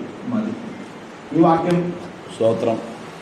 നമ്മൾ പലപ്പോഴും നമ്മളാൽ തന്നെ പ്രതികാരം ചെയ്യാൻ നടക്കുക. നീ ദൈവത്തെ പ്രമാണിച്ച് പിൻപറ്റി മുമ്പോട്ട് വരാൻ നിന്നെ മനഃപൂർവ്വമായിട്ട് ഉപദ്രവിക്കാൻ ശ്രമിക്കുന്നവരെ എന്ത് ചെയ്യും? നിന്നെ ദ്രോഹിക്കുന്നവരെ, നിന്നെ ഞെരുക്കുന്നവരെ തമ്പുരാൻ നേരിട്ടു. എന്ത് ചെയ്യും? തമ്പുരാൻ നേരിട്ടു. ദൈവമക്കളെ, ഇന്ന് വായിച്ച സങ്കീർത്തനത്തിൽ എനിക്ക് നിങ്ങളോട് പറയാനുള്ളത് ഈ കാര്യങ്ങളൊക്കെയാണ്. ദൈവത്തിന്റെ കൽപ്പനകളും പ്രമാണങ്ങളും അനുസരിച്ച് ജീവിക്കാൻ സാധിക്കാതെ പോയ അക്ഷരീക ഇസ്രായേലിലേക്ക് അടിമത്തത്തിലേക്ക് പോകേണ്ടി വന്നതുപോലെ ദൈവ കൽപ്പനകളും ദൈവിക പ്രമാണങ്ങളും പ്രാപിച്ച നമ്മൾ അടിമത്തത്തിലേക്ക് പോകുന്ന രീതിയിൽ ദൈവവചനത്തെ മായം ചേർത്ത് ദൈവിക അനുഗ്രഹങ്ങളെയും ഈ ലോകത്തിലെ നന്മകളെയും കൂട്ടിക്കുഴച്ച് നമ്മുടെ ജീവിതത്തിൽ ലക്ഷ്യം തെറ്റിയവരായി മുമ്പോട്ട് പോകരുത്. എന്ത് കിട്ടി എന്നതിനെ പറ്റി ചിന്തിച്ച് ദൈവത്തെ ദുഷിക്കുന്നവരായി നാം മാറരുത്. നമുക്ക് വേണ്ടി ദൈവം ഒരുക്കിയിരിക്കുന്ന ശ്രേഷ്ഠകരമായ നന്മകൾ നാം തിരിച്ചറിഞ്ഞ് സന്തോഷത്തോടെ, സംതൃപ്തിയോടെ, സമാധാനത്തോടെ ദൈവത്തെ പിൻപറ്റുവാനിടയായി തീരണം. ഹല്ലേലൂയ. വരുവീൻ. ഹല്ലേലൂയ. സങ്കീർത്തനത്തിന്റെ ആദ്യ വാക്യത്തിൽ പറഞ്ഞതുപോലെ ഹല്ലേലൂയ, ബലമായ ദൈവത്തിന് ഘോഷിപ്പാനിടയായി തീരട്ടെ. നമ്മുടെ ദൈവത്തെ ഉയർത്തി ബലമായ ദൈവത്തിന്, ദൈവമക്കളെ, ദൈവം നമ്മുടെ ദൈവമായി മാറി കഴിയുമ്പോ, അവൻ നമ്മുടെ പക്ഷത്തായി കഴിയുമ്പോ ദൈവം നമ്മുടെ ബലമായി മാറുവാനിടയായി തീരും. ഹല്ലേലൂയ. ദൈവമക്കളെ, നാം ഒരു കാര്യത്തിന് പോകുമ്പോ കാര്യപ്രാപ്തിയുള്ള അല്ലെങ്കിൽ സ്വാധീനമുള്ള ആരെങ്കിലും നമ്മുടെ കൂടെ ഉണ്ടെങ്കിൽ ഹല്ലേലൂയ, അത് നമ്മുടെ ഒരു ബലമാണ്. ഹല്ലേലൂയ. ദൈവമക്കളെ, അതുകൊണ്ട് നമ്മുടെ ജീവിതത്തിൽ നാം തിരിച്ചറിയാനിടയായി തീരണം. ഹല്ലേലൂയ. നാം എല്ലാവരും എന്ത് ചെയ്യണം? ബലമായ ദൈവത്തിന്, അവിടുത്തെ ബലം, ദൈവത്തിന്റെ ശക്തി, അത് നമ്മുടെ ശക്തിയായി മാറുവാൻ നാം അവന്റെ കൽപ്പനകൾ അനുസരിച്ച്, അവന്റെ വാക്കുകൾ പ്രമാണിച്ച് നാം ജീവിപ്പാനിടയായി തീരണം. അങ്ങനെ നാം ജീവിച്ചാൽ അവിടുന്ന് കഷ്ടകാലത്ത് നമുക്ക് മറുപടി, നമുക്ക് നമ്മുടെ പ്രാർത്ഥനകൾക്ക് അവിടുന്ന് തക്ക സമയത്ത് മറുപടി നൽകുവാൻ, അല്ലെങ്കിൽ നമ്മുടെ പ്രാർത്ഥനകൾക്ക് വേണ്ടതായ ഉത്തരം നൽകി നൽകി നമ്മെ വഴി നടത്തുവാനിടയായി തീരും. അത് മാത്രമല്ല, നമ്മുടെ ജീവിതത്തിൽ ദൈവ കൽപ്പനകൾ പ്രമാണിച്ച് ദൈവിക വചനങ്ങൾ അനുസരിച്ച് നാം ജീവിക്കുമ്പോൾ നമ്മുടെ ജീവിതത്തിൽ ദൈവം നമുക്ക് വേണ്ടി കരുതിയ ശ്രേഷ്ഠകരമായ നന്മകൾ നാം അനുഭവിക്കാനിടയായി തീരും. നമ്മുടെ നാളുകൾ ഭാഗ്യത്തിലും നമ്മുടെ ആണ്ടുകൾ സന്തോഷത്തിലും ധരിക്കത്തക്കവണ്ണം ദൈവം നമ്മെ ദീർഘായുസ്സ് കൊണ്ട് നിറച്ച് നമ്മുടെ ജീവിതത്തിൽ നമുക്ക് ആവശ്യമായിരിക്കുന്ന നന്മകളെ നൽകി നമ്മുടെ ശത്രുക്കളെ നമ്മുടെ മുൻപാകെ അവരുടെ മുമ്പാകെ നമുക്ക് മേശയൊരുക്കി ജയോത്സവകരമായി ദൈവം നമ്മെ വഴി നടത്തുവാനിടയായി തീരും. ആ കൂടാരങ്ങളിൽ പാർക്കുന്നവരുടെ മുമ്പാകെ ഈ സങ്കീർത്തനം വായിച്ചു കേൾപ്പിക്കുമ്പോ സമൃദ്ധിയും സന്തോഷവും അനുഗ്രഹങ്ങളും ദൈവത്തിന്റെ